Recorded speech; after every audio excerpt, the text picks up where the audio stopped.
I know you're gonna dig this. Second for one. And second and two. Handoff goes to McCaffrey up the middle. Finds a little room. Lot more room. And he's off to the races. Welcome to the In the Zone Sports Talk Radio Network. You're listening to the Just Us Sports Talk Show with your host, Kate Diggs from Harrisburg, Pennsylvania, the small city with the large heart, and co-host Dana the Hater Clark from St. Petersburg, Florida. Also co-hosting Murray E. Baskerville from Gotta Be More Careful, Baltimore, Maryland. These are your hosts, bringing you the ultimate in sports news for the ultimate sports fan. Be sure to download the Try 99 TV app on any smart device and subscribe to In the Zone Sports Talk Television. The cost is $4.95. Thank you in advance for your support. Now sit back and prepare to get into another episode of the Just Us Sports Talk Show.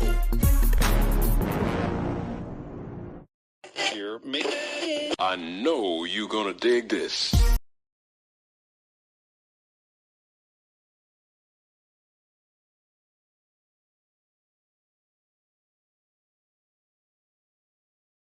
I'm sorry.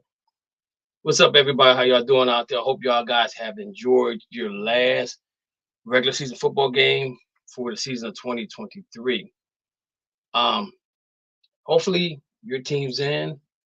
If not, this wasn't their year. It's been an exciting football year.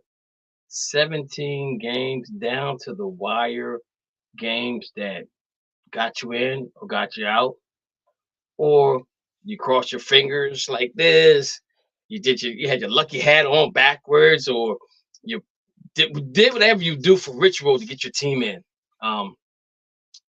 And Pittsburgh Steelers fans, I know they're happy. They are happy that they got in. What's up, people? How you guys doing out there? They are very lucky they got in. I don't like Pittsburgh, period. I ain't want to see them in, so I could brag about them not making the playoffs. But they always, they got 9 lives, ladies and gentlemen. They're in, but I don't know how far they're gonna go. As you guys know, that pro football, they got the pro football list out. I don't really talk about Pro Bowl no more because it's not that exciting to me no more. It just don't have the thrills and the spills they used to have. And it just don't have that same pizzazz they used to have. And maybe because they don't tackle no more, and to be perfectly honest with you, I don't know about some of you guys, but back in the day, they should have NFC, AFC against each other. I can't remember the name of the show, but it used to be on ABC, I think. Battle of the something, where you had them guys running like 440 relays, long jumping, javelin, tug of war, those types of things they had during all season. Actually, I would like to see that come back because it don't really have anything to do with football. You make the Pro Bowl, get selected, that's fine. I'm cool with that. I'm cool with that. Don't need to have a game at all. Not at all. Nobody cares about the game, really. And it's kind of like a vacation, but it's going to be in Orlando this year. And I think it's going to be inside a dome. For what I'm seeing, I don't know where at in Orlando it's going to be, but it's going to be a dome. So if you all into that, that's fine and dandy. If not, I totally understand. By that time, Pro Bowl comes around, I'm thinking basketball. I mean, my mind's already on basketball anyway. But anyway, getting to some football news. The rumor in the NFC was that the Eagles and the Cowboys didn't want to play the Rams. And so somebody got to win, somebody got to lose. So right now, Cowboys are winning 20-7 or something like that. So it looked like the Rams will be going to Dallas, and the Eagles will be going to Tampa. I'm not really watching the game. I'm not even watching no game. I'll be honest with you. I'm sitting here watching reruns of Walking Dead. That's one of my favorite shows I watch all the time. So I'm not even watching the game because nobody's really playing that is significant to me.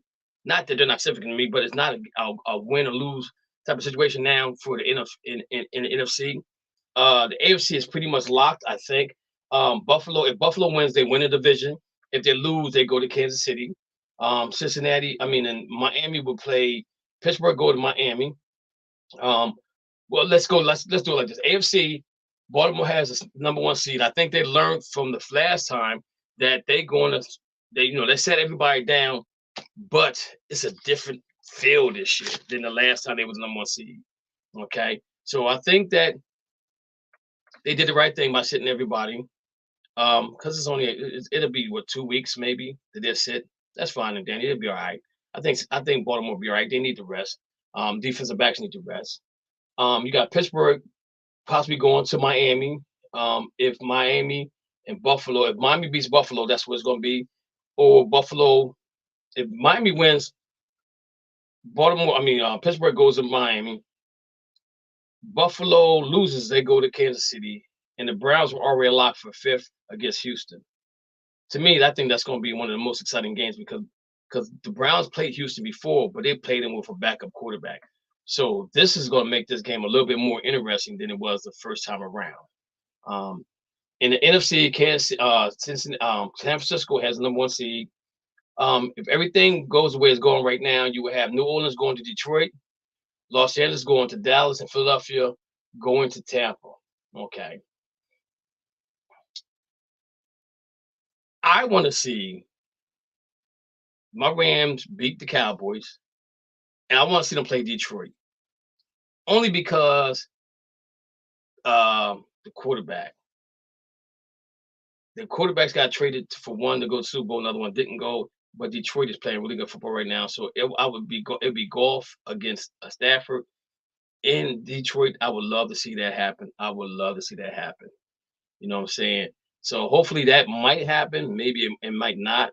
But that's the way it's looking right now. And I think, to be honest with you, in the AFC, I think the scariest team right now, in my opinion, even though I'm a Browns fan, is the Browns because of the defense, and they beat Baltimore. And in San Francisco, I will probably have to say, I think Dallas. I think the winner between Dallas and the Rams gives San Francisco a run for the money. I don't know if Detroit can do it. They've been up and down all year long, and Philly just fell apart at the end of the year. And me and one of my co-hosts, Murray Baskerville, we came up with this saying, "Oh my!" And if you guys think about this, when I explain it to you, you're gonna say, "You're right." So we're talking about 3 years. Do we got somebody on the line? Okay, is that Matthew? Yeah. Hey, Matthew, welcome. Yeah. Welcome, Matthew. So we got this saying, it's called "Oh my." Okay, and what I mean by "Oh my" is, first you had the Tennessee Titans, I believe, that came in the league storming and roaming down the field for 11-1, and they started losing, and they went to playoffs and lost. Oh my! Then you had the Pittsburgh Steelers jumped out to like 11-1 and ended up losing some games at the end, and they lost to the Cleveland Browns. And so, oh my! Now we have the Philadelphia Eagles doing the same thing. So that's our "oh my" segment of the game, is that we've had teams in the last 3 to 4 years that start out hot, burning hot, and fizzle at the end of the season. Now we know that injuries do play a part in teams winning and losing. So that's why when you develop your team, it's not about the best 22, it's about the best 53. Can you plug and play? And it seemed like the only team that consistently could do that was the New England Patriots. They would lose a guy, somebody would step in and ball out as well. Nobody has seemed to come up with the remedy of how Bill Belichick got that taken care of, how he got that done. So everybody looking for that remedy again to see if they can get that done next season going forward with the plug and play. All right, so let me see what we got here. I forgot to put my little lights on here. Let me put them on. Okay, so there we go. So anyway, that's the scenario we have right there. We have the national football game tomorrow, NCAA national championship game. And if you missed out, we had Mo, he got Washington, Matthew got Washington, Rich got Washington, I have Washington, and Curry has Michigan. So I'm hoping to see an exciting game tomorrow. I want to see the Washington Huskies quarterback do well because this kid could be. I hate to say this, man, but he could be going to Washington, and I think Washington needs more than just a quarterback to get them over the hump going next year, depending on who the coach may be. So being that they got the second round pick, if I'm them, if I'm Washington, I'm looking back and seeing exactly what I have. Get your coaches together. If you're gonna get a new GM or whatever the case may be, you got a new ownership and you got Magic Johnson there. It seems like anything that Magic touch turns into gold, in a sense. So we'll see how that all turns out. But I hope that the Washington Commanders don't pick a quarterback because I think they are in need of more things than that. They got rid of both of the bookends. They traded them. So to me, I'm looking at them defensively, what they need to do defensively going forward. You have the Cowboys and you have the Cowboys and you got the Eagles in there that score a lot of points. Okay. So you want to build that defense up to nullify all the points they score, and you kind of maybe go through free agency to get that offense up and running. Find your backup quarterback, and I'm gonna say this: Joe Flacco. I'm not saying he's gonna be he could be a starter for them because he's up in age, but hopefully the Browns do keep him around as a backup. But I think that Washington needs to look into maybe bringing in a quarterback that can salvage next season if possible. Okay. And what I mean by that, I'm not looking for them to be world beaters or anything like that, but it's just a lot that Washington needs to as far as drafting, free agency, how they need to go about doing business next year. So that's some of the things that we have going on there. Now, I have a question, and Matthew, I want you to chime in with me on this right here. We played 17 games now. So why should 1,000 yards be the mark for a wide receiver or running back or even a tight end? Now, tight ends don't get thrown to a lot. Only on certain teams they get thrown. Like Kansas City, they throw to Gonzalez. What's the name?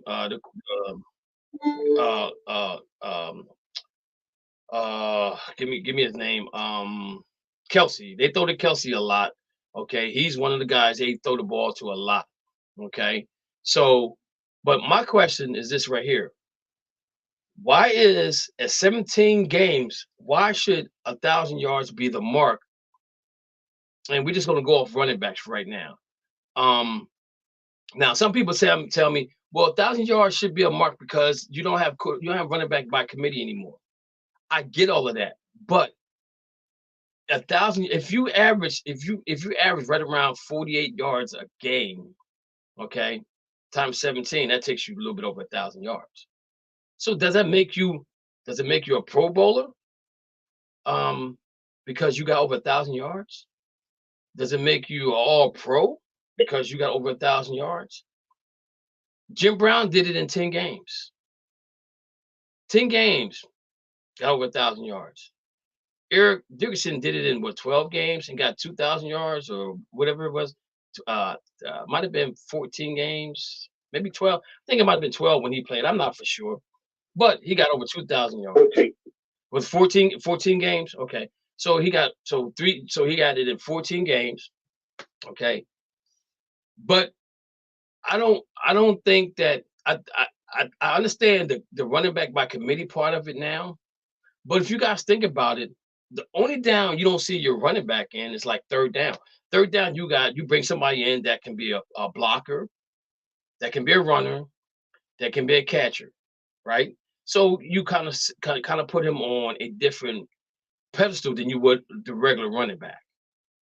Um, is that sound like we got Curry on the line as well? Is that correct? Yes. Okay, so we got Curry and we got Matthew out there. So Matthew, give me your take on how many yards do you think an average running back should get because they're playing 17 games now? Total yards. I believe the average running back should get between 1,500 and 2,000 rushing yards, so mostly 1,700. Now, if we're talking about a rookie running back, No, let's bring it down to 1,200. I'm just saying any running back. I'm just saying any running back. Curry, what's your thoughts on that? I think anything 1,500 yards would be adequate, but because that's still going to put you less than 100 yards a game, considering you got 17. And you're right. Back in the 1970s, you could get 1,000 yards with 14 games. So you're right. They do that, so they definitely need to raise the bar. But also, that may be the reason why running backs don't get paid, because they're not catching up with the number of games they're playing. And grant you that in order for a running back to stay healthy for 17 games, it's a lot that you're asking them, you know. But you still have running backs. Like I'm gonna give you, for example, the running back for the Rams, Kyrie Williams, with his name, just went over 1,000 yards and he missed 4 games, right? So to say you went over 1,000 yards and you missed 4 games, that means you missed that means out of 17 you played 13. So apparently he must be doing something right on the football field to get those 1,000 yards he got in 13 games. And I think the reason why I'm bringing this up is because I think that in the future you're going to see contracts that's going to be built around initiatives to get 1,000 yards, to get so many carries, to get so many touchdowns. Because I think when you put those incentives in your contract, that gives you something to work extra for. That gives you that extra motivation to want to do better, to want to play more. Like I think the Clowney just got what seven grand to get it because he got another sack yesterday. So that was a bonus. 750,000. Yeah. So he got a bonus because he got that sack. So Clowney was going to play yesterday regardless of what they said because he wanted to get that bonus money, right? So I think that you're going to start seeing that in a lot of contracts, where guys are going to get, they'll get a bonus for whatever they have in the contract. I'm not saying I agree with it. I'm not saying I disagree with it, but I think you get the best out of a player, because in all actuality, the thing that really motivates us more than anything else is money. If somebody come to my job and say, yo, man, if you come to work every day for 6 months, I'm gonna give you $1,000 bonus. Oh, I'm gonna make it to work every day. I'm gonna clock in. I might not stay, and I may be sick, but I'm gonna clock in so I can get that $1,000 because I'm gonna do what I gotta do to get that money.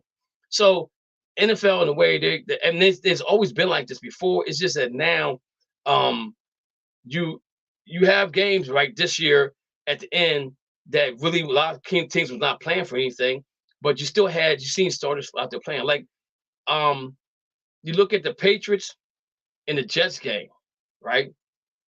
Everybody thought the Patriots were going to come up and step up and make sure that they won the game because of Brian Belichick, right? But the Jets played better football. Why? Because they didn't want to lose to the Patriots. They didn't want that hanging over their head for next year. So I think all these things that come to play is good for the NFL. I think the NFL overall this year, to me, I think they got a B. They got a B because and it's not their fault. It's not really their fault that they got to be. But I think get with the quarterback for the Jets, Aaron Rodgers, with him getting hurt, that kind of killed their season in a whole. But they tried to ride with the defense, and the defense couldn't step up either. So they struggled this year. And they should be coming back next year and being pretty good. Okay. And what I did was I looked and got some stuff off the internet. So right now, touchdown wise, for the most touchdowns in NFL history, Jerry Rice with 208. There's no active player that is close to that. The most active player right now is Mike Evans and Devontae Adams at 27 and 28. And what I mean, and when I say 27, 28, what I mean by that is you have a bunch of guys that are tied, like at 10, at 14, at 23, they have the same amount. So in actuality, they're probably even further down than that number that I'm giving you right now. So, but I'm okay with that. But the thing about it is that we're looking at a time area, Curry, that maybe me and you watch football in, and I'm gonna give you all these names, and they reflect the time period that we were watching football, probably in our early years of 20s, 30s, maybe 40s. So you got Jerry Rice at 208, you got Emmitt Smith 175, you got LaDainian Thompson at 162, Randy Moss at 157, Terrell Owens at 156, Marcus Allen at 145, Marshall Faulk at 136, Chris Carter at 131, Marvin Harris at 128, Jim Brown at 126, Adrian Peterson at 126, Walter Payton at 125, Larry Fitzgerald at 121, Antonio Gates at 116, and he's a tight end. Then you have John Riggins at top 14, 116. You got Lenny Moore, Sean Alexander, Tony Gonzalez, Barry Sanders, Tim Brown, Don Hudson, and Don Hudson played in 1935 to 1945, Steve Largent, Frank Gore, Franco Harris, Curtis Martin, Eric Dickerson, and then you come with Mike Evans and Devontae Adams at 27, 28. So I'm thinking to myself that number might not ever be touched. Those top 10 from Jim Brown on up, I don't know if that's ever going to be touched, because but running back by committee. But the thing about it is that the NFL is a pass happy league, so it's a possibility. I don't think neither one of those guys, Devontae Adams or Mike Evans, will be the ones to get those numbers going forward. Now, what I got here is all-time receiving yard leaders. You have Calvin Johnson with 1,964 yards. He did it in 2012. I think in 2012, they might have been playing 16 games, I think, at that time. Curry, can you remember if that was the case or not? Yes, they were playing 16. Okay, so they're playing 16 games at that. Then behind him, you got Cooper Kupp, who played 16 and the 17. You got Julio Jones in 2015. You got Jerry Rice at 2015. Excuse me. You got Jerry Rice in 1995, Antonio Brown at 2015, Justin Jefferson at 2022. And Justin Jefferson could be that guy that could break Calvin Johnson's record if he ends up going to another team other than Minnesota. I think that a healthy Justin Jefferson has an opportunity to get that record. He's active. He's active behind Michael Thompson, who I think his better years are behind him. And I'm gonna say Tyreek Hill could be a possibility. So you have Tyreek Hill and Justin Jefferson right now that are in the top 15 that have an opportunity. And then in the top 20, you have CeeDee Lamb, who could possibly get it done. He has 1,651 yards. He got it this year. So those three guys have a possibility of breaking Calvin Johnson's record. And that's passing. In in catching. In all-time passing yards, you have Peyton Manning with 5,477 yards, 2013. Patrick Mahomes is number 4 in 2022 with 5,250. I think Patrick Mahomes, if they were to get him a wide receiver like Hopkins or Devontae, somebody of that nature, he would have a chance.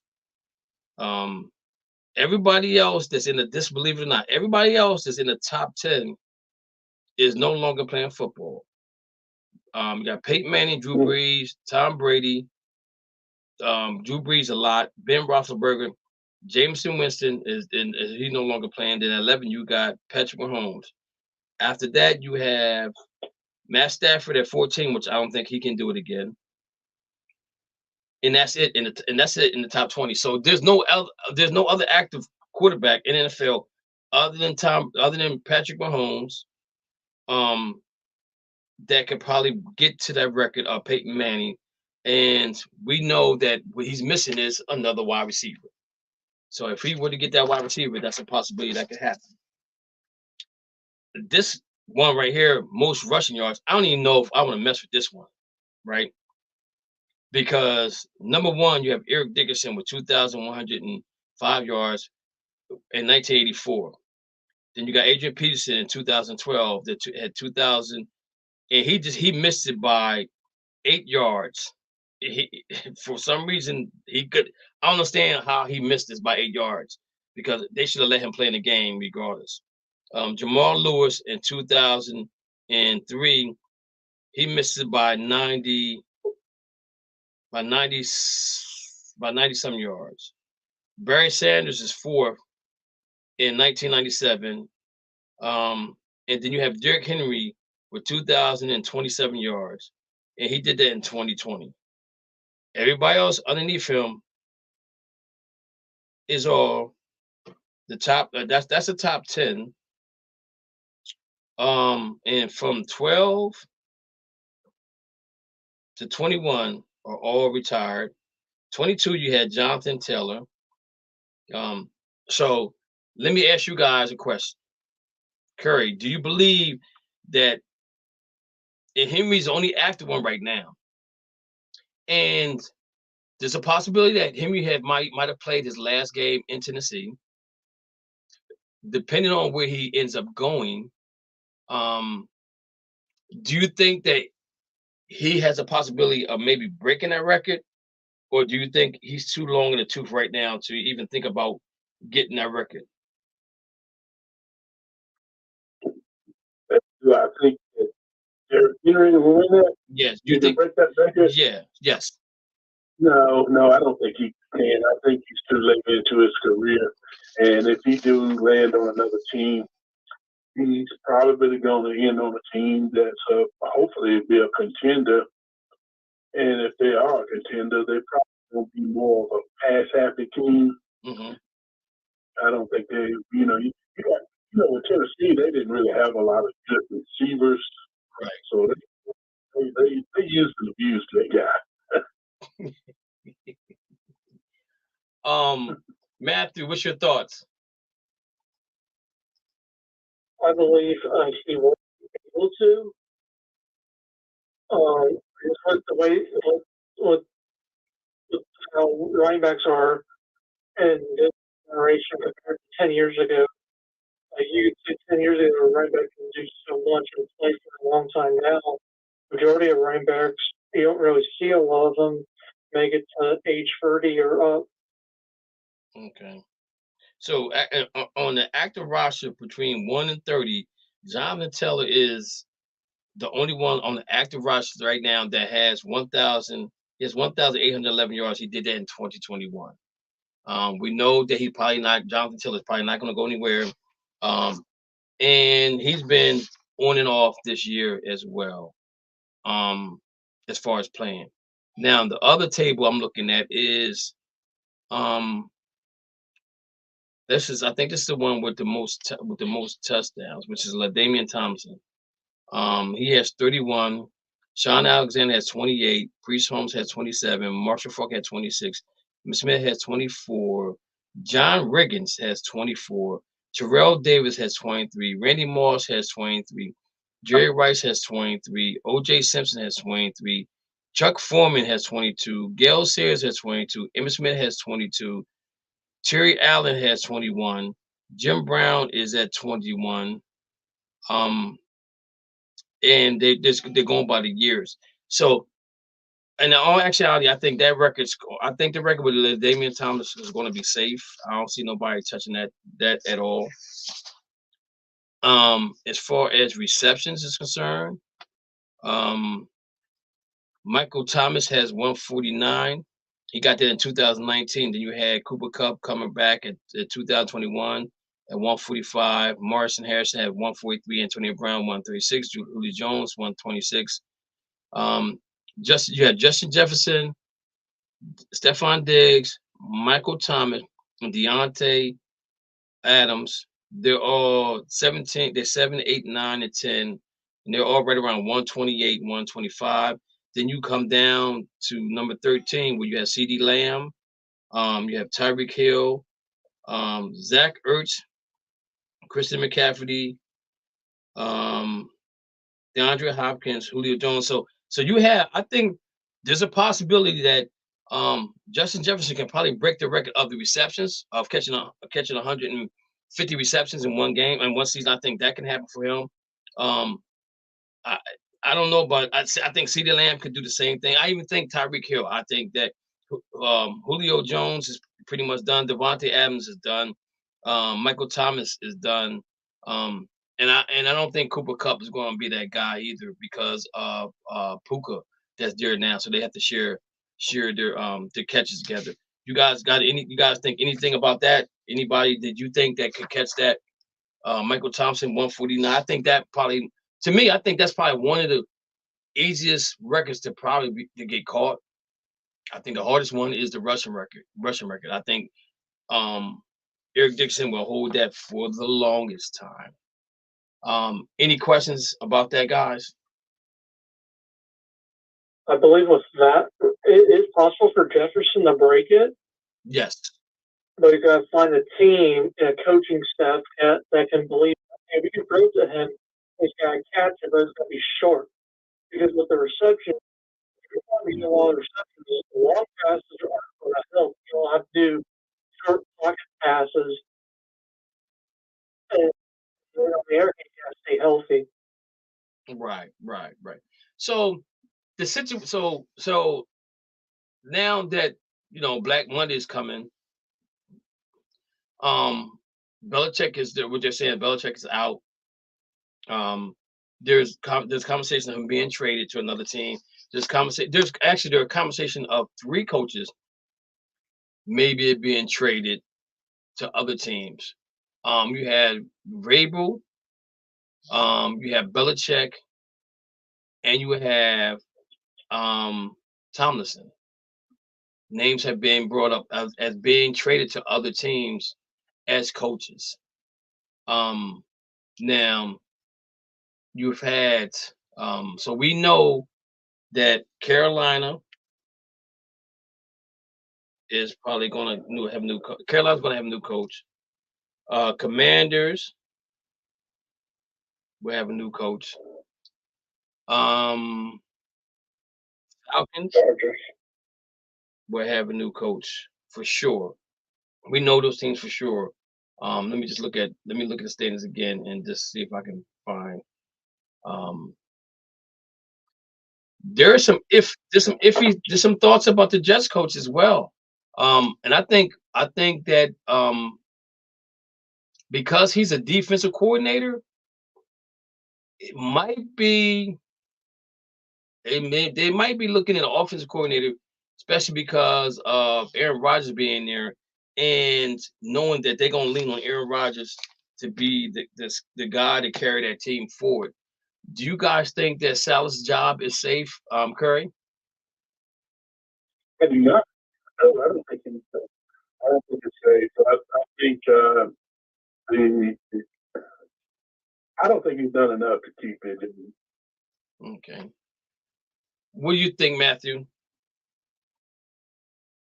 I believe he is safe, but not on the heavy safe side. He's probably like on the edge, because despite the 7-10 record that they finished with, I believe the relationship behind the field, Rodgers and Salah, I believe, is what's keeping Salah on the jobbing position. If Rodgers wasn't with the Jets right now, we probably already have news that he would have been fired today.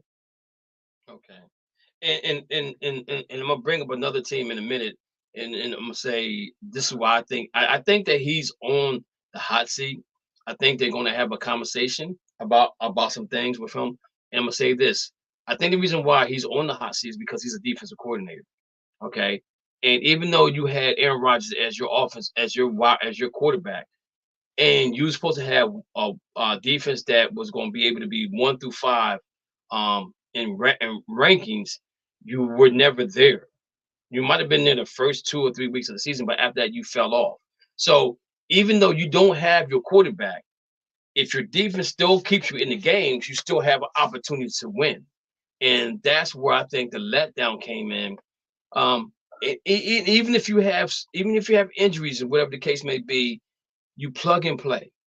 And again, like I said before, the Patriots are good at that. They lose a player, put another player in there, and they don't skip a beat. You know what I'm saying? Somebody Also, go ahead, Curry. Also, too, the way the coach handled that quarterback situation, he bitched the quarterback, said he's not going to play him, and all of a sudden he goes back to him, yeah, we need you. We need you. So he's uncertain about his team. So and I think also Joe Douglas, the general manager, may be in trouble too. And if Joe Douglas is in trouble, they bring in a new GM. He's going to want his own coach. Yeah. I kind of agree. I really would not be shocked to see Saleh's gone. And the thing about it is, I have to say this. I think that when you're the head coach, you gotta find the right fit. Like, you gotta find the right defensive coordinator. You gotta find the right offensive coordinator that you feel comfortable with, that allow them to be who they're going to be. If you're the head coach and you're going to be the defensive coordinator, then there's things that you're going to miss on the offensive side of the football. There's things you're going to miss in special teams. There's a lot of stuff you're going to miss because you're concentrating on the defense. I've never ever really liked a head coach that was an offensive coordinator and was a head coach, or the defensive coordinator and was a head coach. I think as a head coach, you fill your roster or your coaching staff with guys you feel that you will, if something will happen to you, they can take over the team and it can run just as smooth as possible. But when you're taking away that part of that, if you're taking away that part of the game from you as a head coach, and you're going to be the one to be blamed for anything that happens, but there's things that you allow, you miss. You miss those things. So I that's where I have a problem with Robert Saleh. I'm not saying nothing about his defensive coordinator, but he got there because of the defense. The defense that he had in San Francisco, and he kind of brought that same type of defense to the Jets.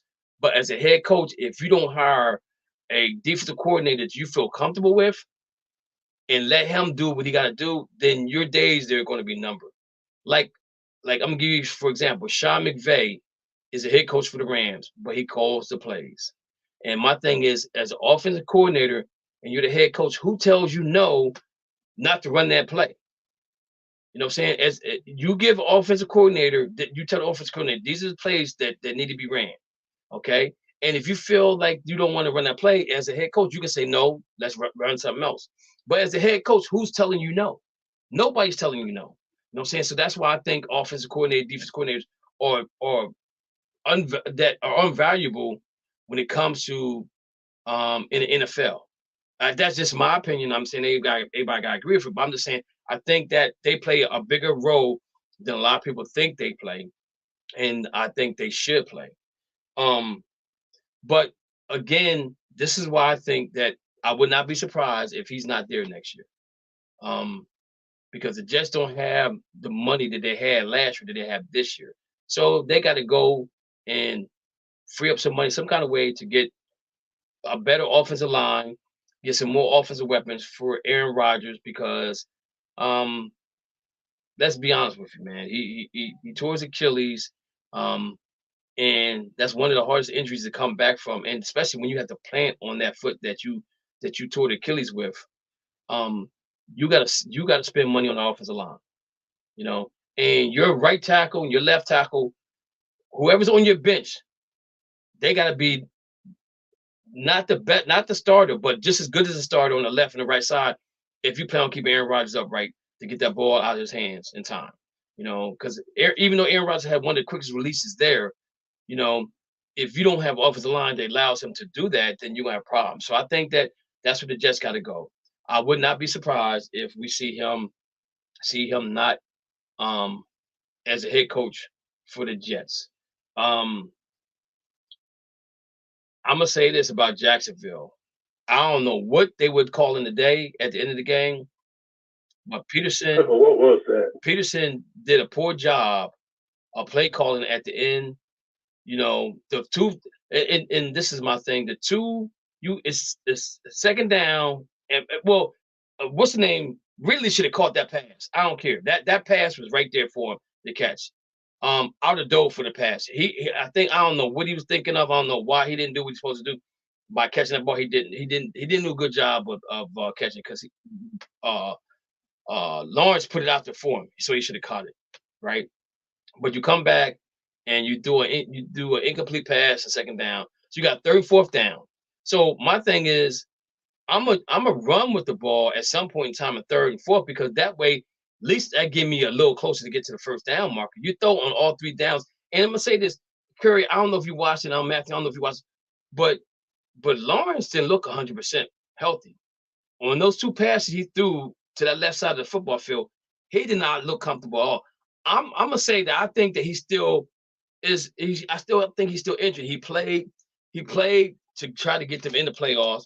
And hopefully, because they would have a home game, he felt like he could probably get through with it because they got a pretty decent defense, right? But I think that he looked like he was not 100%, you know. And Peterson, I don't know. He wasn't. Yeah, and that the two, and that's what I'm saying. That's why I didn't understand why he went back to the same pass he threw on third down. What are you doing? That to me, that didn't make sense. Sometimes it makes you think that maybe football is a little fixed. I think the coach. Well, I think a big part of his game got taken away when he did injure his leg because a big part of his game was running on Yes. short yardage and he just didn't have that push that he would normally have. Just like at the end of the game when he tried to do that reach over to goal. Yes. Normally he might have would have made that, but he just couldn't get up high enough. Yeah. So I mean, we'll probably hear that he's still injured.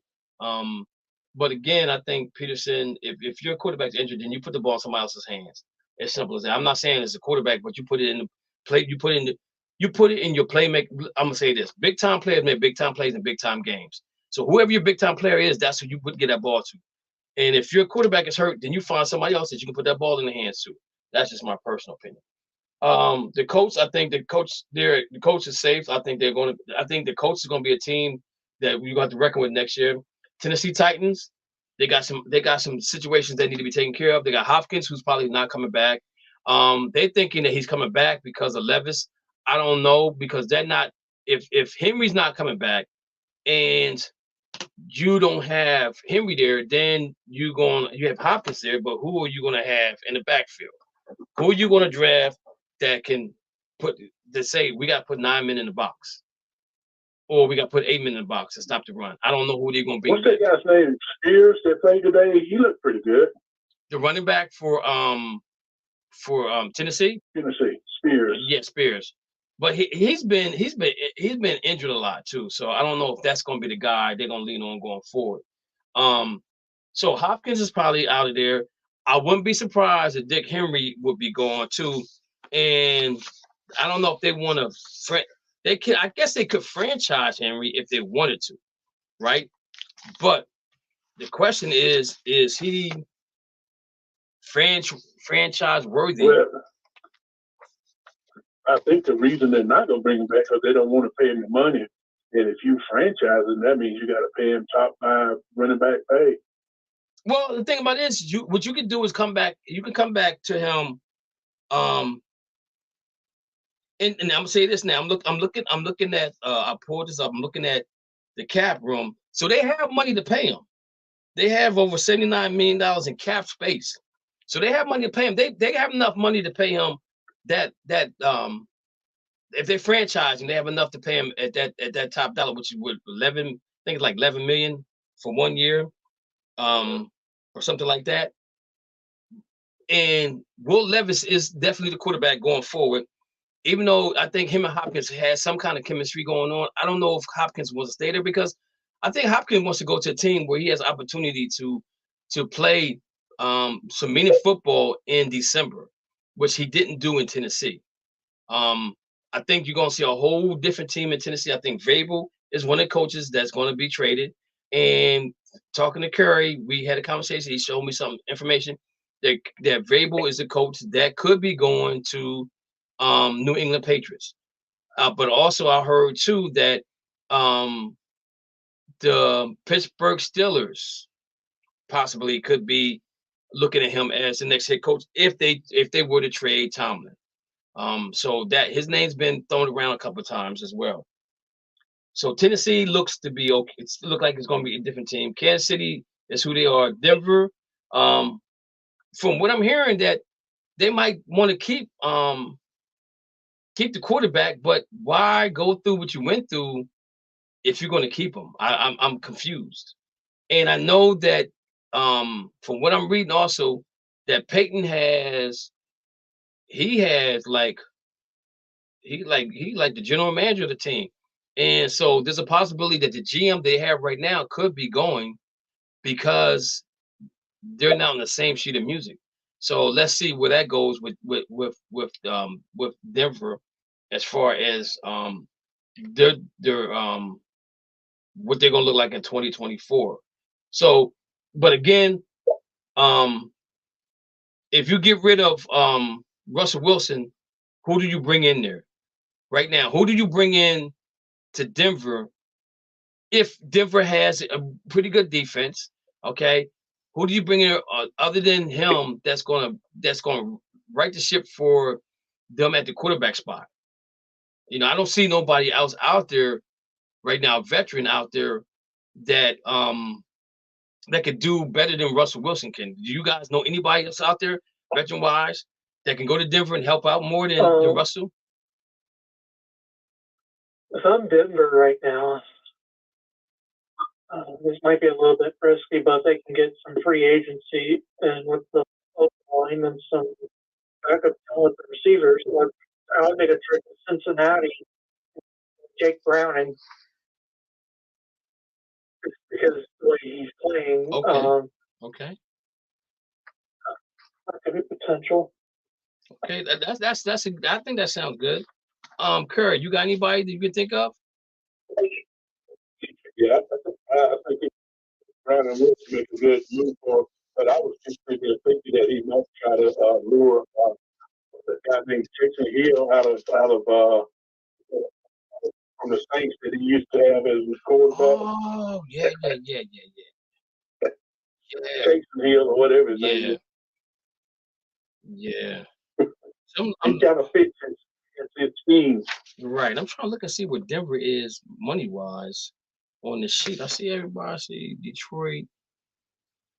Oh, Carolina, New York, Atlanta, Kansas City, Philly, Jacksonville. Okay, Denver is 28th, so their cap is like they're in the minus $19 million cap. So that might be the reason why they want to move on from Russell Wilson. But if he leaves, that's still dead money. It's going to be some dead money there. But then I think that if they trade him, they do get some money back because the other team has to pay some portion of that salary. But if they releases him, I don't know how that works. I have to look that one up. But Browning would be a good. I think Browning would be a good fit for Denver, and I think Young, whatever the kid's name um from the Saints could be that guy too, because he's a dual threat to run, the pass. He does it all. So so looking at Denver, that's a possibility. Vegas, I'm hearing Jim Harbaugh might be the guy that they're going to give him the most money. If I'm gonna say this, if he interviews at if he interviews at the Raiders before he go anywhere else, he's not leaving. They're gonna give him a blank check and say, "What do you want?" Because they want him there in Vegas. Now, a lot of people think that Pierce should have opportunity to get the job, but how many times have you seen the Raiders do this? I think this last 3 or 4 coaches that got fired, and the offensive coordinator, defensive coordinator took over, and they had opportunities to win games. They won games, but they never got an opportunity to be the head coach. So, I would like to see Pierce there because he's a player's coach, as they say. But it's all happy when I don't have to confront you or have a uncomfortable conversation with you when you do something wrong, compared to now I'm just trying to get the job, so I'm going to say what I gotta say to you, but I'm still gonna have an uncomfortable conversation. Once I become the head coach, now I'm comfortable in the head coach job, so I can say exactly what I need to say to you, and you may not like what I'm going to say, but it's all about the betterment of the team. So I'm just saying, if Harbaugh interviews there first, he's probably not going to leave. The Chargers are probably the most attractive job in the NFL right now. That's for to hire a coach. And there's been so many names thrown out for that job. I'm gonna say this. Lincoln, what's his USC's coach? Lincoln Riley. Lincoln Riley might be the coach for the Chargers. Don't be surprised if you hear his name pop up for that gig. I know Harbaugh's name probably has been mentioned for the Chargers as well. But I think that Lincoln Riley might be that guy they want. They want somebody young, right? Harbaugh's a little bit older. He's a little bit older, and he got that tough skin. He got that thick skin. So he's going to be, it's going to be his way or no way at all. With Lincoln Riley, I think that you have a young coach that can probably relate to these guys better than Harbaugh can, even though Harbaugh's been in the NFL. But I think that Lincoln Riley could be that dude that could come in and take over as a Chargers. Anybody else got any other names you think maybe that could be the coach for that team? Yeah, I was thinking that Ben Johnson could be he's kind of the hot name right now. Who's he with right now? He's the Lions offensive coordinator. Okay. Well, I'm gonna say this. I don't know. He was with Herbert. Well, I'm gonna say this with you. I'm gonna say this. Yeah, I was going to say something else because I forgot that Stanley was a defensive coordinator for that team. So yeah, that's a good possibility as well. I know they're talking about on the hot seat right now. Yes. This actually came up earlier today before the game started, but they did restructure Pete Carroll's contract to where they wanted to, after today, both sides can agree to let him go. And he can just retire. Okay. That's not a bad gig up in Seattle. I mean, if he stays, he'll only have like 2 more years up on his contract. Okay. That wouldn't be a bad gig either. Seattle. I mean, you got great fans up there. And you don't hear a lot of turmoil or a lot of dislike with that team right now. You know what I'm saying? It's like all those guys get along together. You don't hear anything bad coming out of Seattle from that team. And Pete Carroll is probably a player's coach. So if he does walk away, He's won a Super Bowl. He messed up a Super Bowl. So one thing he really messed up more than that was USC, and he skipped town real fast on that one. But Seattle will be a good job. So getting back to the Chargers, though, they're saying they're probably gonna move away from Mac. Mac will be I don't know if they're cutting him or they're releasing him or whatever the case may be. But I think Mac is a player that if he finds another team, it's got to be a team will compete for a Super Bowl next year, and he don't have to do a lot. He just has to do his job. And once you find a team like that, you fit right in real good because now you don't have to be the guy that try to do everything because you have other players that can step in and make your job easier. And what I mean by that is you take Von Miller when he left Denver and went to the Rams, right? And in the Super Bowl, he's made 2 or 3 good plays at the end that caused Cincinnati to lose the game, and that took a lot of pressure off of Aaron Donald, which made it a lot easier for him to do what he got to do. It made it easier for Von Miller to do what he got to do. So I think if Mac could put himself in that same situation, I think he would do that. If I'm him, I probably would want to leave the charge as well. Dallas Cowboys, they're talking, depending on how the playoffs turn out, that my man's job is not secure. And I think that Dan Quinn, is it Dan Quinn? The defensive coordinator? Yeah, Dan Quinn. Could be the next head coach for that team if possible. But right now, Dallas has inside track on everything. They had if they keep winning, only time they got to go on the road is when they got to go to San Francisco.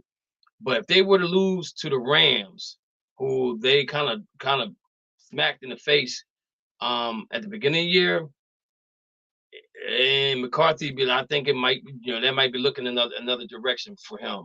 Eagles, they was an oh my team. Giants, they just drafted wrong. They needed to take care of the offensive line. They didn't do as well. So hopefully they'll get that attention. Washington Commanders, we know that everybody's leaving there. I don't know whose name's been brought. I know Belichick's name has been brought up to go to Washington, but he wants to go to a team that's already probably set with what they have. There's just so many question marks. Even though they have the second round draft pick guys, Washington needs a lot more than just a quarterback. So if you're Washington, Curry and Matthew, if you're Washington, do you keep that pick or do you flip it and get more draft picks? Curry, what you think? Yeah, I like to hang on to the draft picks. I don't, unless somebody go come in and offer me stupid pick for it. Okay. If you were to draft, who would you draft at number 2? If I can get him, be Marvin Harrison. Okay. Curry, Matthew, what would you do? Would you flip that number 2, or who would you go after at number 2?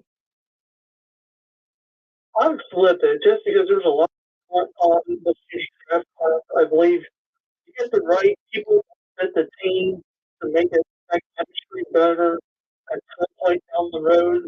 I believe looking at if you know of that, something really fill in that's guaranteed on a certain position that needs help.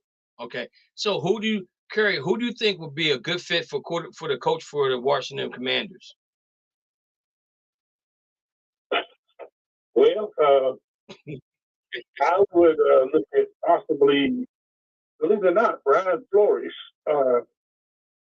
If not Brian Flores, let me ask you, do you think Raheem Morris is ready now? I'm gonna say this. Because I'm a Rams fan, I don't want him to leave yet. Because I'm a Rams fan, I don't want him to leave yet because I think the defense is still young. They need some more grooming. So, but it'll be a second go around. I think he would probably do things a little bit differently. Brian Flores, I think, would be a great coach for them. A great coach because he's been there. He's been a coach before, and it shows that it shows us as fans that it may be like a sympathy selection to show us that they're really not. There's no collusion to this kid not coaching anywhere. But I don't know. Washington, they have so much they need. And I think Rivera just rode off on the sunset with this team because he had been to the AFC, the NFC. I mean, he'd been to a Super Bowl before. You know, he played well with coached well with the Panthers. I never thought he was a good fit for Washington in the first place. I think that there was coaches that probably they wanted to give that job to and didn't want it because they didn't have the pieces that they needed to have to be a winning organization. So I'm up in the air when it comes to who can coach that team. And it's going to be very interesting how this thing goes. I think this is the most interesting team going forward because of the draft pick they have and because of the vacancy of having a coach there. Because you got the number 2 pick, right? And so whoever they interview, they're gonna say, okay, so if you had number 2 pick, what would you do? You know, and you better have it written down somewhere how you gonna do this. If you're gonna flip it and how you gonna flip it and how 1 pick turns into 2, 2 turns into 4, 4 turns into 8, or whatever the case may be, and so that you show them a pyramid of how you're going to develop this team within the next 2 to 3 years and be competitive in those 2 to 3 years that you're going to be the head coach. I think that's definitely a must for them, whoever comes in and does that. But I just don't know. I just don't know. But if I'm to be honest with you, if I'm Washington, I'm going to somebody within my division. I'm picking a coach from the division because now they know who you're playing every year. They know about the Giants, they know about the Eagles, they know about the Cowboys. So it's not like they gotta readjust to how to stop certain plays that for certain teams, but they know about them. So if I'm Washington, I'm looking at Dallas. Maybe Dan Quinn. I'm giving him so much money he can't say no. He might turn it down, but okay. The Eagles, I'm not too keen on the Eagles. The Giants, don't really see anything there either. But again, I'm going to look really hard within the division because you need to be able to win those division games, even though some of the games they have are really close. Like they were really close to beating the Eagles. And they beat the Giants, but the Cowboys, like right now, I mean, the game really don't matter, but they're blowing them out. But the game they played prior to that, they got blown out too. So I think you get a different look from inside out if I were to look at coaching. But that's, to me, Washington is the most interesting job right now that we know is going to be open. It's because of the draft pick. Okay. You know what would turn me off from Dan Quinn? What's that? Okay, Dan Quinn was in Seattle. He had dynamite defense. Mm-hmm. That got him to be the head coach in Atlanta. Mm-hmm. And his defense, let me say it again, his defense had a 28-3 lead in the Super Bowl, and they lost the game. So do you don't put no criticism, you don't put no grief on the offense for trying to stall the ball?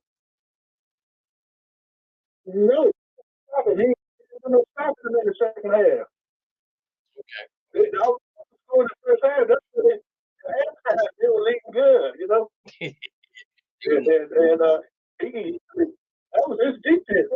That's what would turn me off. Okay, and I have to agree with you on that, but I think the offense has to take some blame for that too, because I think that they came out there with the impression that 28-3 was good enough lead to win that game, and in the Super Bowl, if you go back and look, when you're up 28-3 in any Super Bowl, you're gonna keep pouring it on because that's the last game of the season. You don't want to leave no stone unturned.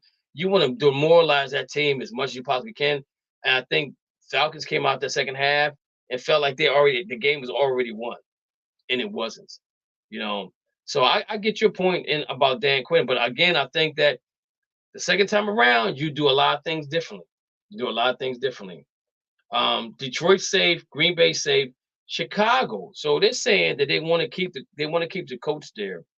But if you keep your coach there and you want to trade your quarterback, now you're starting all over again. So my thing is, if this is what you want to do, let's start all over together. Let's start all over together with a new head coach and a new quarterback, right?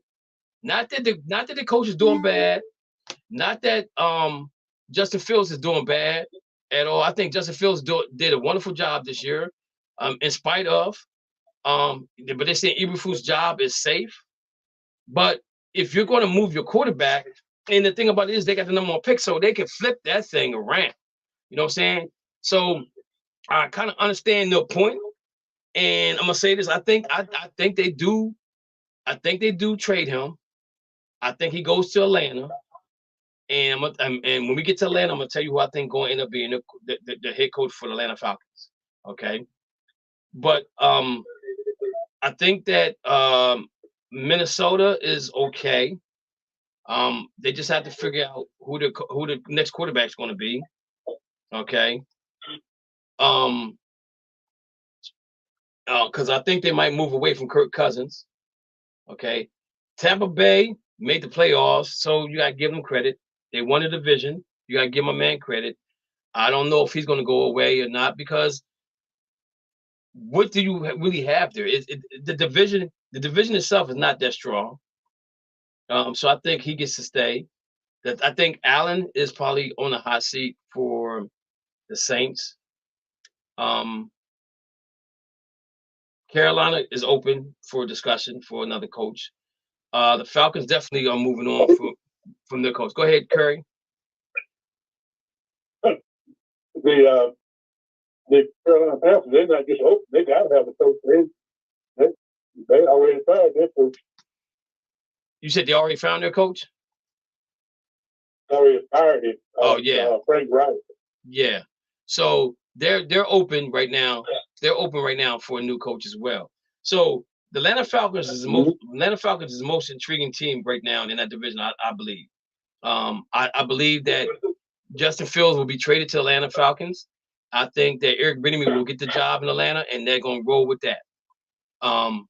Again, like I said with Chicago, if you're going to get rid of him, if you're going to get rid of quarterback, then you go ahead and get rid of the coach as well. Because now you want to start. If you're going to start all over, let's start all over fresh. But if they feel like well, not only that, go ahead. If you do that trade with Atlanta, make sure you get some picks back in return so that you can process the whole rebuild. Right. Oh, of course. Of course, you got to get some picks. And in past history, if you look at it, the third and fourth round draft picks are the ones that are the diamonds in the rough. You look at Seattle and look how Seattle built their defense, the offense around third and fourth round draft picks to win a Super Bowl, and to win a Super Bowl, be competitive, and even lose a Super Bowl, is they drafted in the third and fourth round. Those guys were the ones that kind of carried the team over the pedestal to win a Super Bowl, to compete in another Super Bowl, and to be competitive for a long, long time. So if Chicago does it right, they'll be sitting pretty and where they go. Now, I think that they will go after the kid Williams from USC going forward. Now, what they can sell on, how they can sell this to him is that, Chicago's getting a new stadium. I don't know if it's going to be, I don't know if they said it's going to be indoor, outdoor stadium, but more likely, I'm going to say it's going to be indoor. I think the outdoor stadiums are going to be, next 10 years, you're not going to see any team in the North with an outdoor stadium other than maybe Seattle, because it don't get bitterly cold there. It don't snow a lot there during the football season. But if you look at Chicago, look at Minnesota, Minnesota was one of the teams that had an outdoor stadium. They put them in the indoors, right? Chicago is outside. Green Bay might be, possibly they might keep an outdoor stadium. I think the Patriots probably would end up having an indoor stadium as well. And then you're looking at Cleveland maybe doing an indoor stadium as well. I think that playing outside in the climate above the equator is probably going to be a thing of the past. Even with Kansas City, I think you'll see See them moving on from that. So I think that's how they probably gonna sell this to Williams as far as him going there. But if they trade Justin Fields, now they got draft picks. They can shoot up the offensive line, defensive line, special team. They can do whatever they gotta do because that pick right there with Justin Fields, and then Chicago. And the thing about it, Chicago picks again in the first round too. So you give up Justin Fields, you get a couple of threes, a couple of fours, and you still got that one at 6 or 7. And maybe if you want to flip that, and even if you get Williams and turn around and maybe get Marvin Harrison, now you got a combination, the quarterback to the wide receiver combination that's going to sit and play together for a long, long time to come, barring any type of injury. So it looks good. So that might be a place for Jim Harbaugh if he leaves Michigan as well, because he's going to draw the Michigan fans. If they're not coming to Chicago, he's going to draw them over there as well because they like him. You guys disagree with that, or any comment on that one? I agree on that because recently I've heard some stories that Chicago could potentially get Harbaugh just because of how close it is to Auburn. So you could probably get the fan support. It's just a matter of ownership and teammates, like big teammates that are currently on the same side of the field, that would agree upon them getting Harbaugh and making sure that matches with the cap. Okay. So I think we got somebody else on the line, but I think you need to keep. I'll mute you, but you had a lot of background noise going on. Who we got? Last four is 1374. Is this Rich? This is Ron Gumby. Oh, okay. What's up, sir? How you doing? I'm maintaining KD. Okay, so you can chime in with us on this right here. So in the NFC West, we got San Francisco, who's good. Rams is good. Seattle, Matthew just talked about them maybe moving on from Pete Carroll, going a different direction. Arizona Cardinals. Curry, what's your thoughts on the Arizona Cardinals? Do you think they move on from Kyler Murray? Do you think they get a new coach? What do you think happens here with them? How do you think this is going to end with them? They definitely keeping Kyler Murray for sure. Okay. He ain't going nowhere. He's an okay quarterback. So what you think about the? So what they're going to have to do is build around him. Okay. So, I don't know. I know they're probably in the top 5 before drafting. So, what do you think they need more with this team right here? Are you looking at offensive player, defensive player? What are you looking if you're Arizona? What are you looking for to help this team along for next year? They're going to need a number 1 like Marvin Harrison Jr. Okay. If they can get somebody like that, and the defense plays okay, but you just got to win the close games, man. Okay. All right. Got to change a team's whole season around. Okay. Hey, Matthew, what's your thoughts? I feel like on Arizona, with that high draft pick, I feel like they got to trade down, not out of the first round, but to the mid and lower. And they got to get an O-line going for Murray. Okay. Because right now, I would be surprised if Murray got traded or released from Arizona because of that contract negotiation they had with him, watching film and potential behavioral between him and coaching staff in the past. Okay. Curry, what's your thoughts? I would definitely move on from Kyler Murray. I've seen enough that I don't think he can win you any big games, and I don't think you can even build around him because he's had some good players out there, and he's just not getting it done. So I'm moving on. Okay, I think they need to move on too, in my personal opinion. When I found out that the kid wasn't watching any film and playing PlayStation, that was enough for me right there. And to be honest with you, I felt he should have went to baseball anyway because your longevity in baseball is a lot longer than it is in football. You know, now he could leave football and go to baseball if he could. If possibly he could do that as well. But I just don't. I think he's a flash in the pan. And I think everybody's ready for him now going forward. They've got enough film on him that he's not going to be that effective on the team. But again, if they can bring in if Marvin Harrison, who I don't know if he's going to last that long, I think they're a fifth or sixth or something like that. I think because I think there's a possibility somebody might move down and go grab him if need be. But yeah, Arizona. I don't even know about the coaching situation down there. It's just a mess right now for Arizona. Yes, it is. So I don't know if you guys watched the Falcons and the Saints game today, right?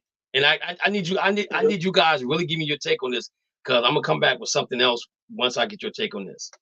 So the Saints scored another touchdown at the end of the game. Why they did that, I have no idea. They're already up a bunch of points. And I always thought that there's sports etiquette when it comes to things like that. Like you'll watch, I'm gonna give you, for example, watching Boston play Utah the other night, or no, who they play? Not Utah. They played the Pacers last night, and they had a streak of so many games they scored over 120 points, which was a record back in the 1950s, right?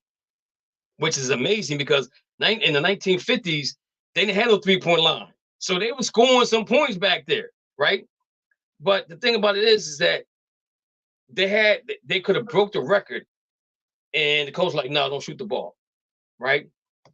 And they dribble the ball out. And I've seen them do that plenty of times before. I've never seen them shoot a ball, shoot a three when the game's over, because that's how you respect the game. You know, that's how you respect the game.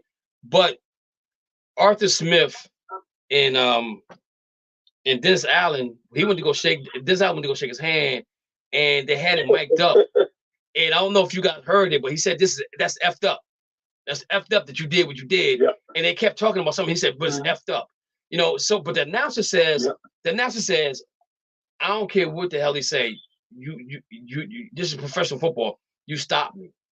Right? But the thing about it is that the game's won. You won the game. So why would you want to do that? To me, that's this. Okay. Go ahead. What made it so Bush League to me is that the Saints lined up in a victory formation. So you're thinking they're gonna kneel, the defense thinking they're gonna kneel, and then they run the play out of it. So that to me, that's Bush League. And I was gonna bring that part up. But you already gave me your take. Matthew, what's your take on that? Do you agree with that or not? Game and I think go down. I actually watched the post conference. In that interview, the head coach for the Saints that was on the playbook, and he apologized during the conference to the head coach for Atlanta.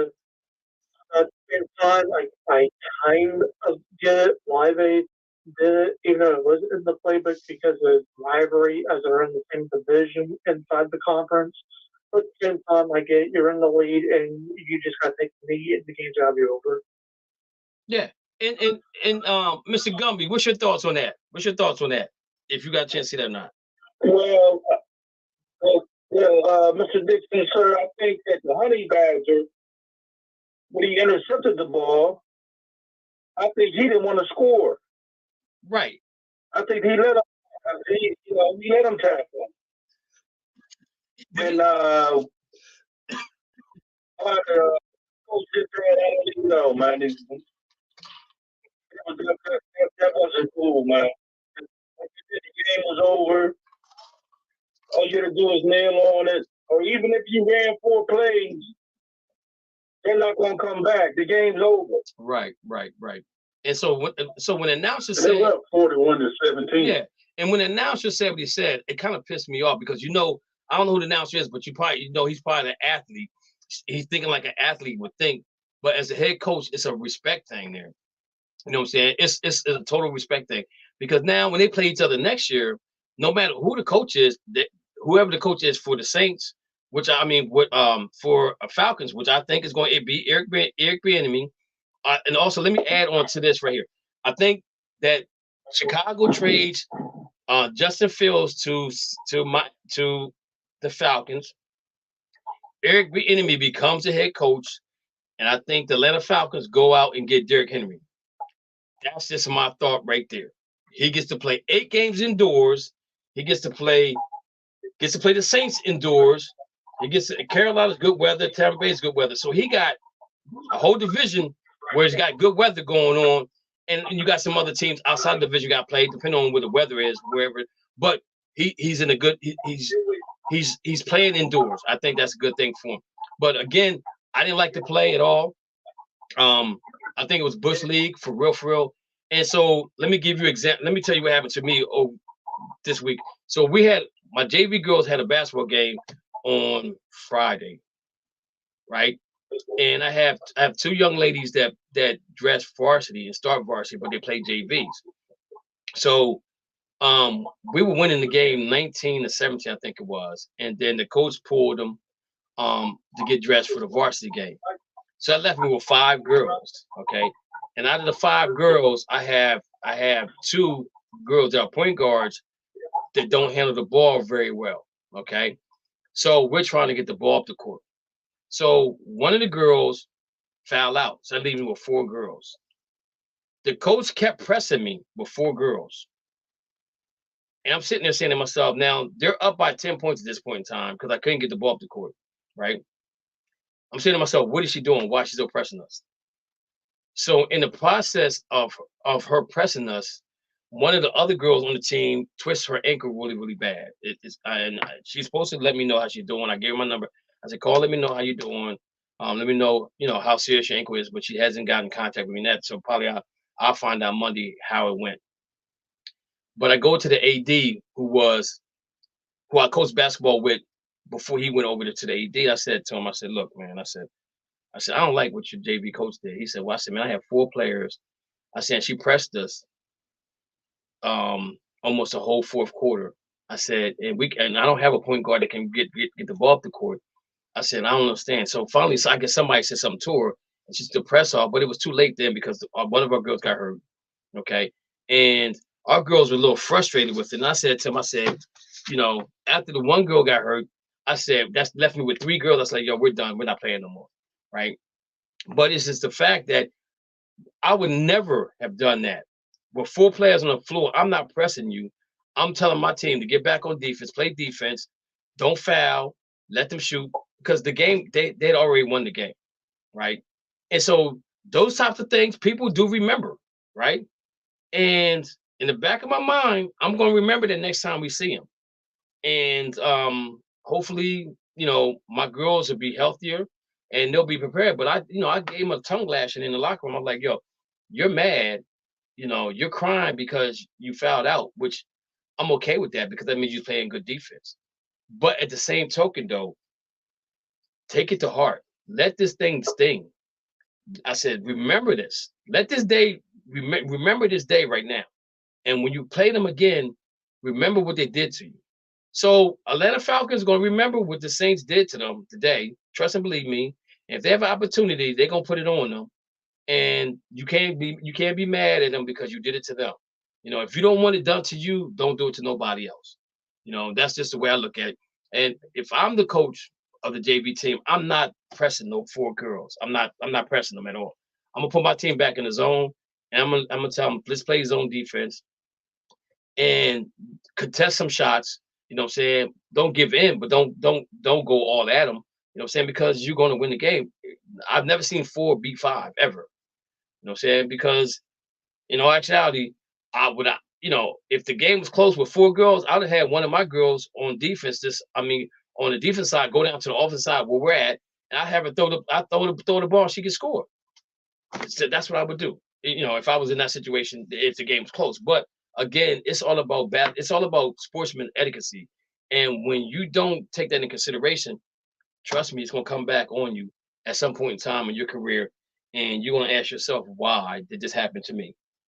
All right. So next up, go ahead, Matthew. I got 3 updates for you. Okay. 49ers. They came back and won the game. Wow. Yep. I'm impressed. Seattle came back and won the game. Okay. And Green Bay is going to the playoffs. Okay. Green Bay's in. Green Bay's in. Kansas City is winning too. 13. Oh no, they won 13-12. Lost. Raiders won 27. Philadelphia is losing. They lost 24-10. And Cowboys. Let me see here. Cowboys won. I know they was up big.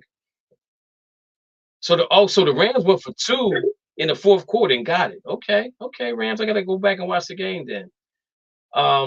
Eagles lost 27-10.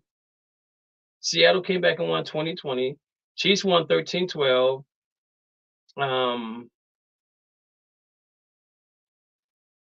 Green Bay. Also, I could do that breaking news too. Yeah, go ahead. Who got fired? Puka Newt for setting NFL rookie record in receiving yards and receptions for a rookie. Okay, okay, they had Carson Wentz was a quarterback then. He was 17. He ran the ball. He had 17 carries, 56 yards. He leading rusher. All right, that's something. I got to go back and watch the game. Congratulations, Puka. I think he seals the rookie of the year. Well, I think it's gonna be between him and CJ Stroud for real. I think CJ Stroud should win. Because of what he did with Tennessee, with the Texans, because nobody thought the Texans was going to be where they were at all. Also, your Rangers will be playing against the Lions. Oh, so that changed that up. Oh shucks, I was just looking at the. Yep. I was looking at the. So Green Bay will be going to Dallas. Let's see here. Rams will be going to Detroit. Oh, that's the matchup I wanted. That's the matchup I wanted to see. Oh, Shucky Ducky. Okay. So the Saints. So New Orleans is out then. Oh. Yep. New Orleans and Seattle's out. Wow. Who goes to Tampa Bay? The Eagles. Oh. All right, so this is so it's set right now. So the Rams go to Detroit, and Green Bay goes to Dallas. Eagles go to Tampa. Pittsburgh goes to Miami if Miami wins. And if Buffalo wins, then Pittsburgh plays Miami or Buffalo. If Miami loses, they go to 6 seed, which ends up going to Kansas City, which I don't think they're really worried about. Kansas City is not playing really good football right now. That's wild. 11-5 and Tennessee. Well, 11-5 right now, and Kansas City will be 11-6. There's a lot of 11-6 teams, 11-6 teams in the playoffs right now.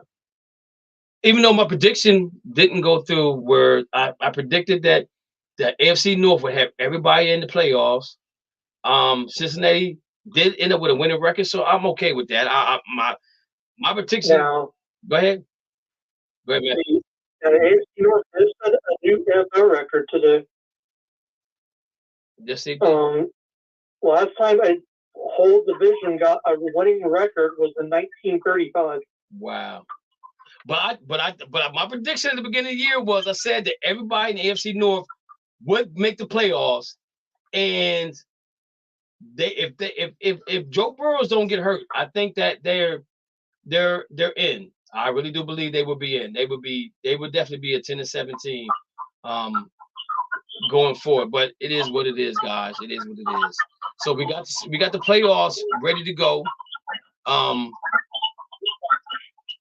We got the playoffs ready to go. So we're gonna see how this thing turns out. In other news, okay, we did talk about the coaching. We did talk about Smith thing. I brought up about Hopkins. I mean about Henry going to the Falcons. And I'm gonna say this too. I think DeAndre Hopkins ends up going to the Browns, where he should have went in the first place. I think with him and Amari Cooper, that makes that 1-2 punch even that makes that offense even better with him there.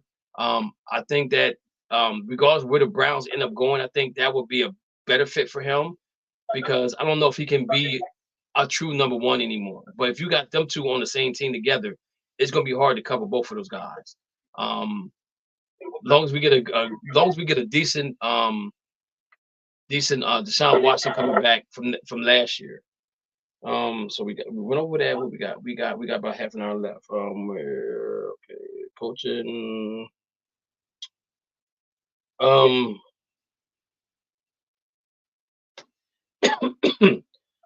We talked about that.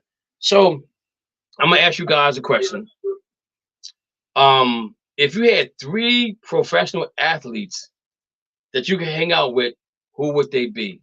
Mr. Gumby, if you had 3 athletes, that's easy. I know it's gonna be easy for you. I probably already know who. I know one of them is Magic Johnson, right? I know that's definitely one of them. But who would be the other 2 athletes, other than Magic Johnson? And tell us why you would pick those 3 players that you would want to hang out with. You would spend a whole day with. So Magic and who else? First of course, Magic wouldn't be first. Muhammad Ali would be first. Okay. Why would you choose? I know he passed away and everything, but he's the one that, you know what I mean, I look up to. I like a lot of things he said over the years. Mm-hmm. And he's like an idol. Okay. And I really respect him. I love the way he used to box. The trash he used to talk in fun. The trash he used to talk to Harcourt Farm. That was his man. He made Harcourt Farm. Okay. All right. So now okay. So now you got your one out the way. So I'm gonna let you think about the other 2. And I'm gonna go to Matthew. Who are the 3 people? If you had 3 professional athletes that you hang out with, who would be the first one you would hang out with and why? Okay, the first one. If you want me, I can come back to you. First one that comes on. Okay. I mean, give me Tiger Woods. Okay. Now, why would it be Tiger Woods? I feel like Tiger would be a calm, nice person to hang out with. Now I don't know if he has any anger with him. I feel like he's a nice person that you have a good conversation with and not mention anything about golf. Okay. Curry, who would be one of the 3 people that you would want to hang out with? That'd be Michael Jordan. Michael Jordan's he's from the same state that I'm from, North Carolina. Mm-hmm. He went to the North Carolina Chapel Hill, and he also coached North Carolina, the Charlotte Hornets. So there's a lot of North Carolina ties there. So I would love to hang out with him and just talk with him, and just because he's been where he didn't have nothing to have everything he's got and everything he needs right now. Okay. The number one person that I would want to talk to would be Bill Russell. I would love to sit down and talk to Bill Russell because he talked a lot of trash, but he lived in a time frame where he wasn't accepted in the city that he played basketball for. And I would love to sit down and talk to him about how he felt. How did it feel to be in a city that you got championships for, but there are people in that city that didn't like you because of your color? I would like to sit down and talk to him about all the dynamics of what he did as far as outside of basketball, inside of basketball, raising a family. And he even went to the point, he even had made a statement that once he retired, he would never go to Boston again, because of how they treat him. So Bill Russell will probably be the number one person I want to talk to because of the time frame that he played basketball in would be one of the things I would love to sit down and talk to him about. All right, Mr. Gumby, who will be your second guy or person? Oh, the Magic Man. Now, why would he be Magic? From the excitement he brings to the game, the energy he brings to the game. Okay. The respect he gives to other players like Larry Bird, Michael Jordan, and even Kobe Bryant. Okay. He said Kobe Bryant was the greatest nigger of all time. I gotta agree. And he know he is for real. I gotta agree. Kobe was the man. Kobe was the man. All right. So you know the name? To be Buffy Magic. Okay. All right. So Matthew, who would be your second person? Jackie Robinson. Oh man, you took one of mine. Okay. Why Jackie Robinson?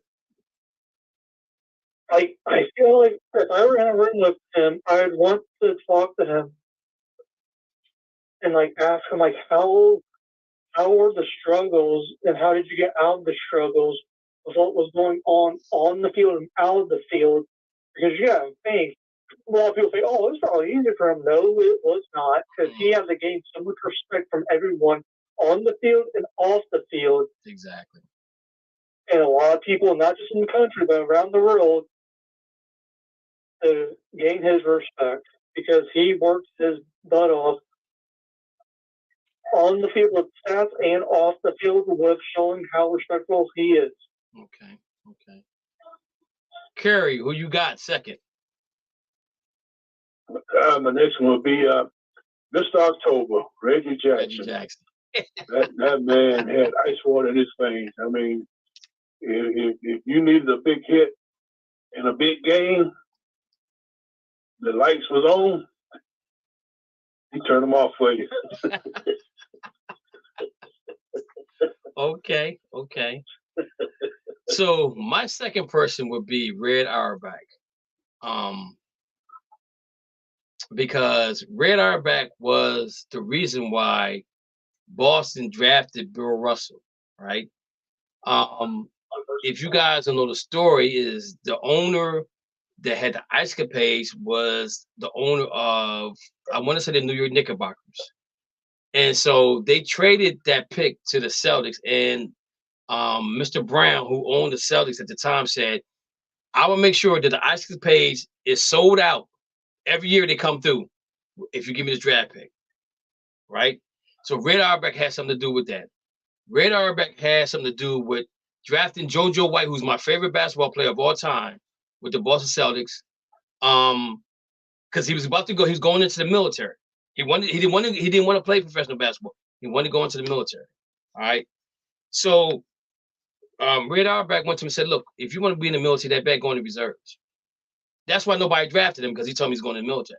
So he drafted him, put him in the reserves, and history's made with him. Red Auerbach goes out and drafts Larry Bird before you could draft. Back in the day, you could draft them before they came in the league, and look what Larry Bird turned into be. Red Auerbach got Kevin McHale, Robert Parrish, all those guys for little or nothing. You know what I'm saying? They won titles. Then he turns around, and he brings in, you get Paul Pierce to come in there, Kevin Garnett, and all those guys. He has some influence on those guys coming in. So Red Auerbach would be somebody that I would love to talk to. And the thing about it is, though, is that I'm pretty sure he was Jewish. So he had the same problems that Bill Russell had. And I think that's why they could relate to each other, because people didn't like Jews and they didn't like black people. So them two together is like, look, man, we're going to defeat the world, bottom line. You know what I'm saying? And I remember reading the book, Red and Me, where there was a guy that the Celtics drafted, and Red and Bill Russell was sitting in the bleachers talking. Bill Russell has leg crossed, as he always do, sipping on tea. So the one dude says to the other dude, he said, man, why don't he practice? He part of the team. So Red went up to him and said, if you question my integrity on what I'm doing with this team, what other team would you like to play for? And next thing you know, the dude gets shipped off to St. Louis Hawks, right? So Red didn't play. Red didn't care about color or anything like that. So that would be my second person I would love to talk to. Gumby, who would be your third and last person that you would like to talk to? My third and last person is a current player that's retired from the tennis world, Serena Williams. Okay. Oh man, if it wasn't for Serena Williams, it would be like football. You understand what I'm saying? She gave all the young kids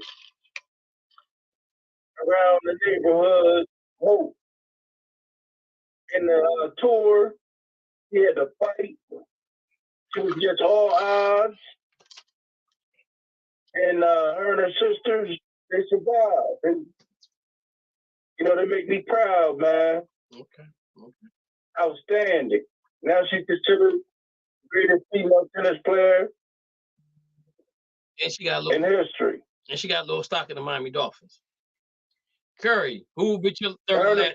For sure. Curry, who will be your third and last person? That would be Dan Marino. Yes, a guy that I think was ahead of his time. If he would have been playing in this era right here, with his arm and accuracy, I think he would probably be right up there with oh my God, yes. Brady in championship. Oh yes. Provided he had the team that built around him. But that guy didn't have a running game or good defense, but he was always competitive and his team was always competitive. I totally agree on that one. I totally agree. Matthew, who you got for me? I got Willie Mays. Go ahead now. Willie Mays, and a lot of people in my generation probably don't even know who Willie Mays is, but with me, I grew up enough baseball to know a lot of people back in the day. And Willie Mays, to me, is someone we need, like, in baseball. Like, he is still alive at 92, but I feel like we need someone in baseball right now that has, the mentality of off the field and on the field behavioral. Like, he was someone that you want to chat with, even with his journey, like his struggling and how he got to where he's at. Like, just hearing interviews and chit chatting with people in the minor leagues, as I've been to a lot of minor league games and just hearing stories about Willie, it's just, I feel like he'd be a good person to chat with in person. Okay. My third and last person would be Jesse Owens. Because of what he did in the Olympics in Germany. He made Hitler. If y'all notice now, it's a running joke, is Hitler had a full mustache until he saw Jesse Owens run, and he cut his mustache in half. So he had that little swastika thing on his lip, right in the the middle part of his lip. That's why he cut his mustache like that, because Jesse Owens was just that bad. But Jesse Owens would be a person I would love to sit and talk to, because first of all, back then when they went to Olympics, they had to take they took a boat, a ship, and all that water to get to where they had to get to. Very scary, number one. All right. You get there and you're running, and you're running against who supposed to be blue-eyed, blonde-haired, superior people, and you smoke them. And the thing about it is that a lot of people don't know this, but Jackie Robinson's brother ran with Jesse Owens and came in second in a lot of his competitions, right? If you go back and look, they came 1 and 2 in a lot of stuff, a lot of races. So Jesse Owens would be somebody, because even though you win, you're supposed to go talk to Hitler. Hitler didn't want to talk to Jesse. He was back in the mirror cutting his mustache to make it really short, because he didn't want to talk to Jesse. But I'm just saying, you just think about, the thing about the thing that draws me to that is that when you sit there and you tell somebody you can't do this, and but you don't allow them to do it. But once you allow them to do that, and they tell you, "Oh, I can do it, and I can do it better than you can do it," that's something you hang your hat on, because you look at history. You know, since the black person has come to the United States of America, how many times we have been told that we can't do something, and we turn around and do it anyway, and we do it better than it was done the first time. You know, so I would love to sit down and talk to Jesse Owens about what he went through in his time of struggles through the United States to run track, to just live a life. You know, and if you guys notice, the guys I picked pretty much were back in the days of when racism was really huge, but they still achieved their goals regardless of racism. And that brings me to another point, is like the guy down in Miami that just retired for basketball, Udonis Haslem or whatever. And he made a comment about Bill Russell, and he said, "F Bill Russell, you know, Boston don't have nothing, Boston don't have no numbers of Miami players hung up in the rafter." Well, because Miami ain't been around as long as Boston has been around, number one. And nobody on Miami had did what Bill Russell did in the league in Miami. But he never commented on them putting Michael Jordan's jersey up in Miami. You know what I'm saying? So when you make a comment like that, regardless if you meant it or not, you're disrespecting the man that if it weren't for him, you wouldn't even be playing basketball. Possibly you wouldn't even be touching the basketball right now. You wouldn't even be in the league. But he set the standard and said that I can do this. And so if I can do it, you can do it, and you can do it, and you can do it, and you can do it. And you look at the Western Texas basketball team, who started 5 blacks, right? In the NCAA tournament against Kentucky, and won. He played with 5. He had 6, and one got hurt. He played with 5. So again, all of this history that we're talking about, all the stuff that we're talking about Jackie Robinson and Muhammad Ali, all the things they did prior to us being here, they did it for a reason. You know what I'm saying? This is why we keep bringing their names up over and over and over and over again, because of all the sacrifices they made. And for him to make that comment about Bill Russell was really disrespectful. And even if it wasn't Bill Russell, if it would have been anybody else that he made that comment about, I would have said the same thing. Because if it wasn't for them, you wouldn't even be playing basketball. You know what I'm saying? So sometimes you need to watch what you say or how you say it. And even if you didn't really mean what you meant, then you should come back out with an apology. And I think Kevin Garnett went at him about that situation, you know. But again, this is us fighting against us when we shouldn't be doing that. Like this is the year 2024 where everybody's telling everybody, where you make it make sense to me. I'm just trying to figure this thing out, man. I'm just trying to figure it out. You got Cat Williams telling everybody. I'm sitting back looking at this like, yo, are we really doing this? These guys all probably got over $1 million sitting in the bank somewhere, and you telling each other like this. It just don't make sense to me at all. It doesn't make sense to me. Before we go on, we got about 15 minutes left, and I'm probably gonna have this on every segment from now on, and it's called "I'm Over It," right? Has nothing to do with sports, but I'm just gonna put it in there because I have the platform to do it. There's a couple of things I'm over it, but this is one main thing that really pisses me off when I'm out in public. When I open up a door for somebody and they don't say thank you, I'm over it. I'm at the point now where if I open the door for you and you don't say nothing, I'm gonna say you're welcome. I'm gonna make sure they hear me. You know what I'm saying? Because that's being really disrespectful. How can you not say thank you for somebody opening the door for you? Just being polite. That's the way I was raised. You know what I'm saying? Like for example, everybody, I'm telling you, when you go to work tomorrow, just check it. There's somebody in your building that you work at that don't speak to you. And what they do, they put their head down so they don't have to speak. I'm over it. I'm over that. So I'm hitting home. I'm over it. Because at the end of the day, that same person may need you to save their life. I just want to bring it out to you guys. If you guys got a I'm over it moment, y'all can talk about it. If not, we're gonna talk about some more sports. Okay. I take that as a no. So in basketball, Draymond Green is back from suspension.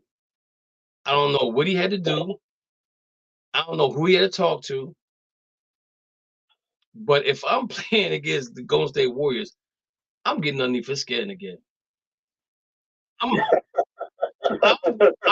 going to get underneath his skin because now you know what triggers him. 13 games is enough. Look, people go and talk to somebody, go talk to a psychiatrist for 6 months at the most. I mean, at the 3 months at the least, to talk about the problems they're having and they try to help them solve their problems. 13 games is basically been a month. Do anybody believe that it helped Draymond Green not be the person that he is in the NBA?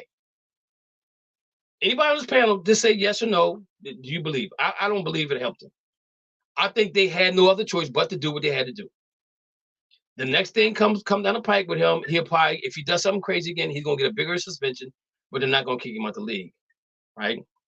But that's eventually gonna happen. That's if he don't get traded first, right? And if he gets traded, then whoever trades for him, which I'm hearing the Lakers are looking to trade for him, which is crazy, in my opinion.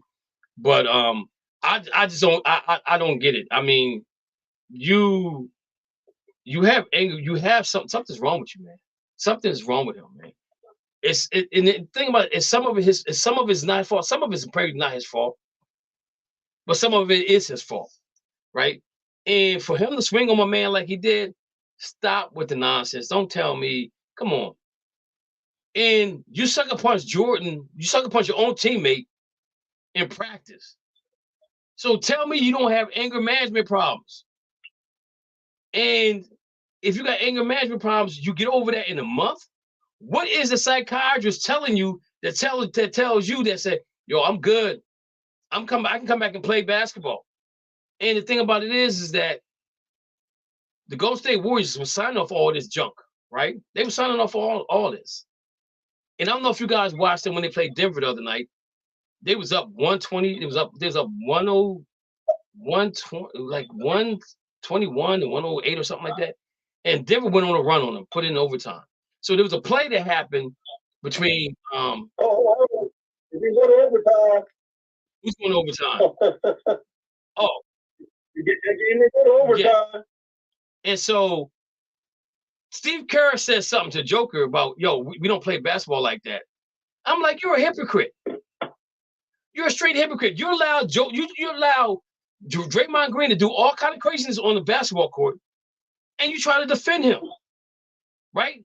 And I can't remember. It was, I don't know what happened with the play with Joker, whatever the case may be. But you know what? They got the last laugh because they came back and won the game in overtime. Golden State probably won. I don't know if they're gonna get in this year. If they don't get it together, this is the last run for them. They probably need to do some trading or whatever the case may be. But Embiid's out for a minute, got a swollen knee. Love Embiid, man, but the guy just can't stay healthy. He just can't stay healthy. I just don't know, and it's hurting them right now because they lost 2 out of 3, I think, when he's out. And I think Tobias Harris was out again last night against Utah, and they lost again. I'm glad I got my man, my good friend, family, like a brother to me on the line, who's a Laker fan. I need you to tell me what's going on with the Lakers. They're talking about Coach Ham is not connecting with the players on the basketball team. They're talking about maybe firing him. And you got Anthony Davis playing at a high level, who's probably contending for the Defensive Player of the Year. You got LeBron, who's almost 40 years old, playing at a level nobody's ever seen a guy at his age play because he takes very good care of his body. And then there's a drop-off after that. But this is a team that they traded for and it's re-signed they traded for in the middle of the year last year and they re-signed. The D'Angelo Russell situation, I would have never signed D'Angelo Russell. I'd have went and got Schrader. I would have brought Schrader back because I think Schrader's a better point guard than he is. And now D'Angelo Russell was coming off the bench. But now there's all of a sudden there's a problem with Ham and Darvin Ham, and there's disconnect. But they said that he was a player's coach. So, cuz family member Mr. Gumby, can you tell me what is going on with the Lakers right now? What's going on with the Lakers is they are. We're not that good. Major road moves. You know what I mean? We got 3 people that play the same position. D'Angelo Russell. We got Reeves. They're all small. Don't play no defense. You kept Vanderbilt. He's not that good. He hustles. I guess if he doesn't play his D, but we need somebody that can score. We play D. We need a two-way player. Okay. He's playing better than he was, but he still can play better. I agree. You know what I mean? He got to get more energy. He got to get to the free throw line more. Okay. The game's changed over the years, man. They got to shoot all these threes. They're not playing no D. I just wanted to hear, because one day last week you had every game they played, everybody had over 140, almost 140 points in the game. That's like, man, nobody played defense for the last 2 minutes of the game. That's not basketball. That's entertainment. And when you make sports into entertainment, you know how, and you know when you go to movies, how the movie going to end. You just in sequence, you just sitting there in suspense to find out how it's going to happen. But if you try to make sports entertainment, then you know who's going to win at the end. You know who's going to win. You know who's going to win. All right. I just want to get your take on the Lakers real quick. So, Curry, Pittsburgh at Miami. If you guys win, that's where you play. Now, Pittsburgh lost T.J. Watt from MCL. I think it's second degree MCL tear. He'll be out for the season. That's going to really hurt them defensively. Do you think that you guys can win that game at home? Yes, I do think they could beat Pittsburgh at home. I don't think Pittsburgh's their quarterback is. I don't think he's playoff ready. Okay. And losing Watt is going to be a key. It's just as key as it is for the Dolphins losing Chubb. Chubb, yeah. It's not more. Right. So let's say that say Buffalo wins. All right, they win the division. You guys go to 6th seed. Can you go to Kansas City and take care of business? You know, that was a game that was everybody was looking forward to in the beginning of the season before they put the schedule out. And then when they put the schedule out, they played that game in London.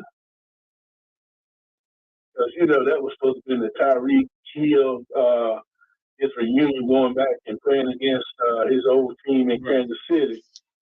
So I think Tyreek would be pretty hyped to go back and play in Kansas City. And I think he would really have a good game against them. Okay. Curry, Cleveland going to Houston. Now, Cleveland beat them early this year, but they didn't have C.J. Stroud on the offensive side of the ball. So do you think that's a big change? Do you think that with him being there, they have an opportunity to beat the Cleveland Browns?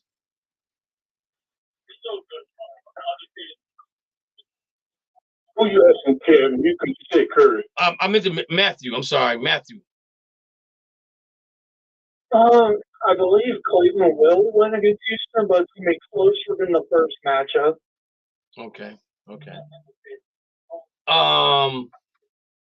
Mr. Gumby, you got Green Bay going to Dallas. Now Dallas is 8-0 at home. They can play good at home. They just can't play good on the road. They might have been 2 teams that played above 500 this year. I think I'm not for sure. Maybe 2 or 3 teams. Green Bay playing pretty good football right now. They didn't think they would make the playoffs at the beginning of the year. They thought Love was not the dude to take them to the next level. Look like he's gonna be that guy for them. Looked like Green Bay got it right again at the quarterback's position. Dallas has one of the best defenses out there. You got Dak Prescott quarterbacking playing. You got CeeDee Lamb doing his thing out there. What you think is going to happen in that game? Well, first of all, let's make this correct. We beat a whole bunch of teams over 500. A whole bunch of teams. We beat the Eagles. We're over 500. Okay, Eagles. We beat the Rams. We're over 500. No. Wait. Wait a minute. Time out. When you played them, they wasn't at 500. They might be at 500 now, but when you played them, they wasn't at 500. That's the difference. That's the difference. We can go back and look. I don't see no difference. Okay, you beat the Giants. You beat the Jets. The Jets was 1-1. The Jets was 1. They were 1-0 when you beat them. All right. The Cardinals was losing. The Patriots lost. You lost to the 49ers. You beat the Chargers, who wasn't at 500. You beat the Rams at the time. The Rams, let me see, 1, 2, 3, 4, 5, 6, 7. The Rams were 3. The Rams were 3-6 at that time. All right, they wasn't 500. You beat the Eagles, which is 500. The Giants wasn't winning. The Panthers wasn't winning. The Commanders wasn't winning. You beat Seattle, and they might have been at 500 at the time. You beat the Eagles. You lost to the Bills. You lost to the Dolphins. You lost to the Bills. You lost to the Dolphins. You beat the Lions by a bad call. You know what I'm saying? And then you beat Washington, which is above 500. So that's not excuse. That's not excuse. The excuse is that the referee should apologize and say, we made a bad call. It's over and done with. But don't sit here and tell me that they beat a bunch of teams that's over 500 because they did. Now, the team when you played them, they wasn't 500. But getting back to the question, though, what they going to do against Green Bay? That's the question. Because what I was told was they didn't want to play the Rams or Green Bay. And they was going to try to lose. And then when they found out that the Eagles was losing, they said, we might as well go ahead and win the division. They couldn't do no better than where they are right now. So the question is, what they going to do against Green Bay? You already know the answer to that. No, I don't know. I need you to tell me. We're going to advance. Okay. We're going to beat them, man. The next game is going to be Detroit. Okay. So we have the Rams at Detroit. I think this is the most intriguing game of all because you got both quarterbacks that got switched to go to the other team where McVay traded Goff for Stafford. Stafford wins the Super Bowl for the Rams, and now Detroit's in the 3rd seed, which it should be the 2nd seed if it wasn't for a foul up. But Curry, who you got winning this game right here? Which one? The Rams and Detroit. I take the Detroit man home. Okay. Hey, can I ask a question? Yes, sir. Keep talking about this bad call against the Nets, right? Yeah. So what happened after that? Another chance to get a 2-point. I'm not disagreeing with that because I'm gonna say this to you. I'm gonna say this. Even if they scored the 2 points, right? They scored the 2 points. They're up by 1. Dallas got a good field goal kicker. So if they get within 60 yards of going on the field, which Dallas did have the timeouts, if they get on the field, kick a field goal, Dallas still has the opportunity to win. I'm not saying anything about that at all. I'm not taking that win away from y'all. All I'm saying is that the NFL should have came out and said, I apologize, I made the wrong call. That's all I'm not saying anything about Dallas. Sometimes it's better to be lucky than good. But the thing about it is, though, it changed the seeding where Detroit would have had the number 2 seed and Dallas had the number 3 seed because now Dallas got to go on the road for at least 2 games. Now Dallas don't have to go on the road at all until they got to play San Francisco, right? That's what I'm saying. You know what changed the seeding? You know what changed the seeding? That changed the seeding. No, you know what changed the seeding? What changed the seeding? The decision after the bad call, whatever you want to call it, the decision the coach made not to get the extra point and try to go overtime. Well, no. The thing about it is if you know Detroit's not that team. Detroit's not going to. Detroit's going to play to win. They're not playing the tie, right? They're not playing the tie because if you think about it, the worst thing can happen for them is they're going to be a third seed. They're still going to get a home game, right? But if and I guarantee you, if you go back and ask him, he'll say, "I'm going for the 2 anyway." If you 10 years ago, there's nobody's whining. Nobody's whining. What I'm saying to you is this right here. Detroit's not even whining about it. The coach said, "I'm done talking about it." But the thing about it is, though, let's be real about the whole situation. When you have a special play like that, and the referee comes in your locker room, and you say to them, "This is the play we're going to run. This is how we're going to run it. Is it legal? Is it legal or unillegal?" They're going to say, "Oh, that's a legal play." They said 70 had been coming in the game all game long saying he's eligible receiver, right? 70 70 comes into the game, and there's other 2 linemen that's sitting there right there to the referee telling them that they're eligible. He assumed that 70 was going to be eligible again. He assumed it. And maybe the Cowboy fans might not. Maybe the Cowboy players won't say it publicly because the referee went over and said to them, somebody will be eligible to catch the ball. I don't know what he said to him, but you see, he had a conversation with him, right? So the referee, only thing I'm saying is the referee made a mistake. He should apologize. He should have said, "I apologize. I assumed that 70 was going to be eligible, but 70 lined up as a guard. So that made him ineligible. And that's why they threw 2 flags. Because they said 63 or 68, whoever was ineligible, and 70 was supposed to be eligible. But 70 never went and said anything to him during that play. But prior to that play, he had been coming ineligible, right? So it's the referee's fault that he blew the call. It has nothing to do with the Cowboys. Like I said, sometimes it's better to be lucky than good. But again, that Detroit plays like that all year long. They play like that all along. But if you tell the referee in the locker room, "This is a play we're going to run," then you should be looking for that play. The same thing happened to the Cougars against CD in the playoffs a couple years ago, in the district playoffs. There's a play they was going to run. They was in the locker room. Coach Cal said to them, "This is a play we're going to run." They ran the play, called a flag on the play, said it was ineligible. He said, "This is the same play I just showed you in the locker room." He couldn't pick the flag up. He made a mistake. And that's all I'm saying the NFL should have did was apologize for it. Don't try to come back and say, "Oh, he didn't tell you this," or "They didn't say this." No, that was not the case. I'm just saying, and that's why that refereeing crew won't be refereeing no more games because that mistake that made cause the season to be wrong, and it could cause players to lose their job. It could be cause for coaches to lose their job and players not to play. That's all I'm saying. It has nothing to do with it. It has nothing to do with the Dallas Cowboys. It's the play itself that was wrong, and so the NFL just need to apologize. Everybody's human. Everybody makes mistakes. Just apologize. Like in basketball, You know what play was? Go ahead. Is okay. The guy was not eligible when he got the ball in the end zone. It shouldn't have been illegal touching. It should have been illegal man downfield. Because he should have been in the end zone. Okay. He's not legal, right? Right. Okay, so they didn't throw the flag immediately. They waited well into the celebration. And then they got together and said, "You know what? I don't think this guy reported." So you said 7 referees missed that call. And the one referee was right there. The one If he didn't report, it should have been illegal touching. That's what they called it. right. It should have been illegal man downfield.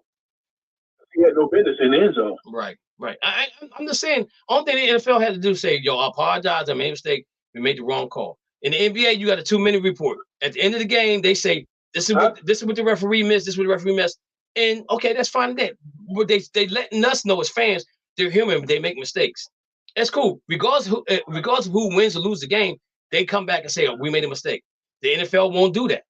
I don't think the NFL come back and say they made a mistake, but I think in a way they did say they made a mistake. Well, by saying they're probably not going to let that officiating crew officiate in the playoffs. Well, right. But the thing about it is, though, is like when they came back out with the reasoning, they're like, well, there was 2 flags that were thrown, the one on 70 because he lined up as a guard, right? But he never told you that he was coming in as a legal person to touch the ball. He never came in and said that. And from what I read was they ran the play in the locker room for them to see the play and said, if it comes down to this is what we're going to do. And even the announcers even said, yo, he's not going for the tie, he's going for the win. And I respect him for that. Even in Super Bowl, you go for the win, you don't go for the tie. And some people may be mad about it, but I'd rather see that than go for a tie. I mean, that does give you an opportunity to win the game later on down the line, but you never know what's going to happen. That's what I love about the game. So Gumby, it's nothing against the Cowboys at all. It's nothing against the Cowboys at all. It's against the referees that made the bad call. But Matthew, KD. Yes. Hey, KD. Yes. You know the real truth. What's the real truth? You probably ain't gonna, you probably know, but you don't let admit it. What's the real truth? The two Christians, the two Lions, they tried to trick the Cowboys. They had 3 linemen over there.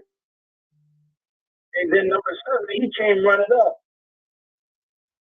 And the referee clearly pointed at him and said, I got you. No, he didn't. No, he didn't. They showed it all. No, he didn't. That referee stood there to the other 2 dudes. The other 2 linemen were standing right there. 70 ran over to him like he was going to say something to him and went right past him. Go, you look at that. That's what I just said. But 70 never said nothing to him. 70 never said one word to that man. He assumed. He pointed at him. I got you. But he assumed that he was going to be the guy. But when he lined up at the guard, he should have knew something was wrong. He should have knew something. That's what they said. You could just sit one lineman up there instead of 3. No. That's gamesmanship. Because they was doing it all game. They was doing it all game. Not with 3 linemen. Yes, they were. They were doing it all game. They was not. Yo, they did. They said they did it about. They said they did it about at least 4 or 5 times that game when they came in and had 70 report, and then they didn't throw him the ball. And then then the gamesmanship came in where he went over by the referee, didn't say nothing to him, and went to the line of scrimmage. And the other guy, the 2 guys that were standing there, had already talking to the referee prior to him to 70 coming in there. Go back and look at it again. Those 2 linemen were already standing there. No, listen to me. I'm listening. You just admitted it. So, of course, the game only 70 was going up there. One person, one lineman. Now you got 3 linemen over there talking to the ref. So I'm keeping it real with you because he assumed that 70 was eligible. He assumed it. Nobody said 70 never went to him and said, I'm going to be eligible. 70 never said one word to him. He never said one word to him.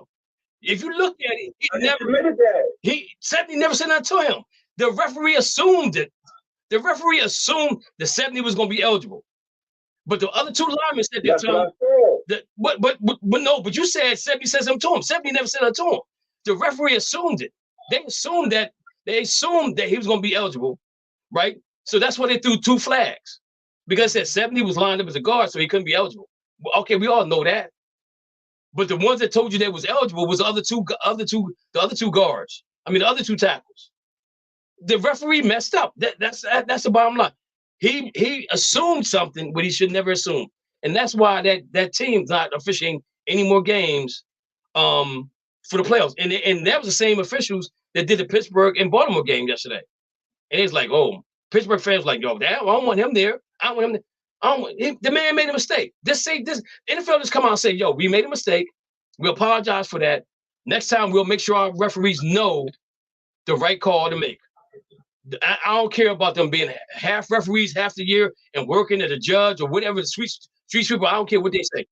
Do not assume anything, because what you do is you make an ass out of me and you when you assume something. He assumed that was going to happen. Simple as that. That's why they were so livid about it. But again, if you read the whole article, they said to the referee in the locker room, "This is the play we're going to run." They told him that, but he assumed. But that's okay though. I mean, it's over and done with. It's spilled milk. You know what I'm saying? But it's all over and done with. But Matthew, getting back, you got Philadelphia. Matthew. Yes.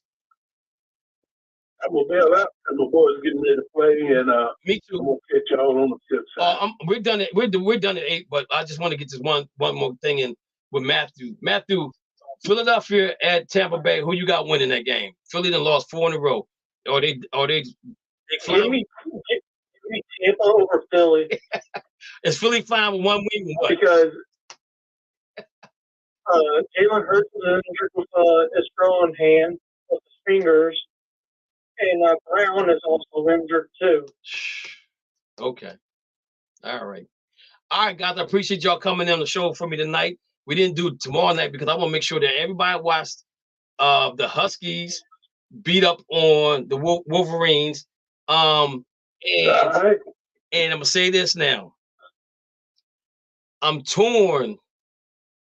I've narrowed my 3. I narrowed my 5 teams down to 3. Okay. Friend of mine's kind of convinced me of some things, so I got still rethink my thoughts. I'm not found. I haven't. These are my final 3 teams right now. Okay.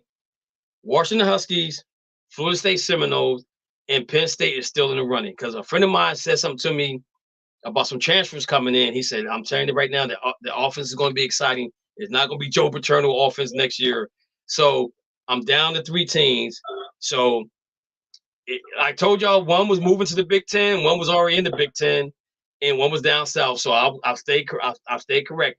And Matthew, I'm gonna say this to you: Oregon looks really, really good right now, and I was leaning towards Washington, but you sent me something, and I was like, yo, you know what? Okay, I can rock with the Huskies. I can rock with the Huskies. So those are my final 3 teams. So we'll know next Monday who my final one is. But that's who I'm rocking with. Hey man, I appreciate you guys coming on again. Make sure you guys watch that game tomorrow. It's gonna be really exciting. It should be a good game going. Mr. Gumby, thank you for calling in, man. You're always welcome to call in because you know we always debated in the high school, and you always lost because you was a Laker fan.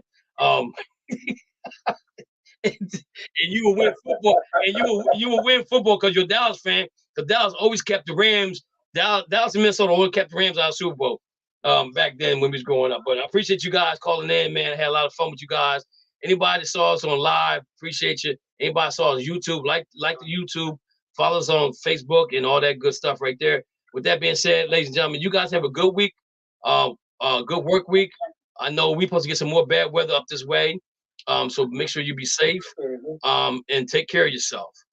And with that being said, ladies and gentlemen, we're gonna finish the show like this.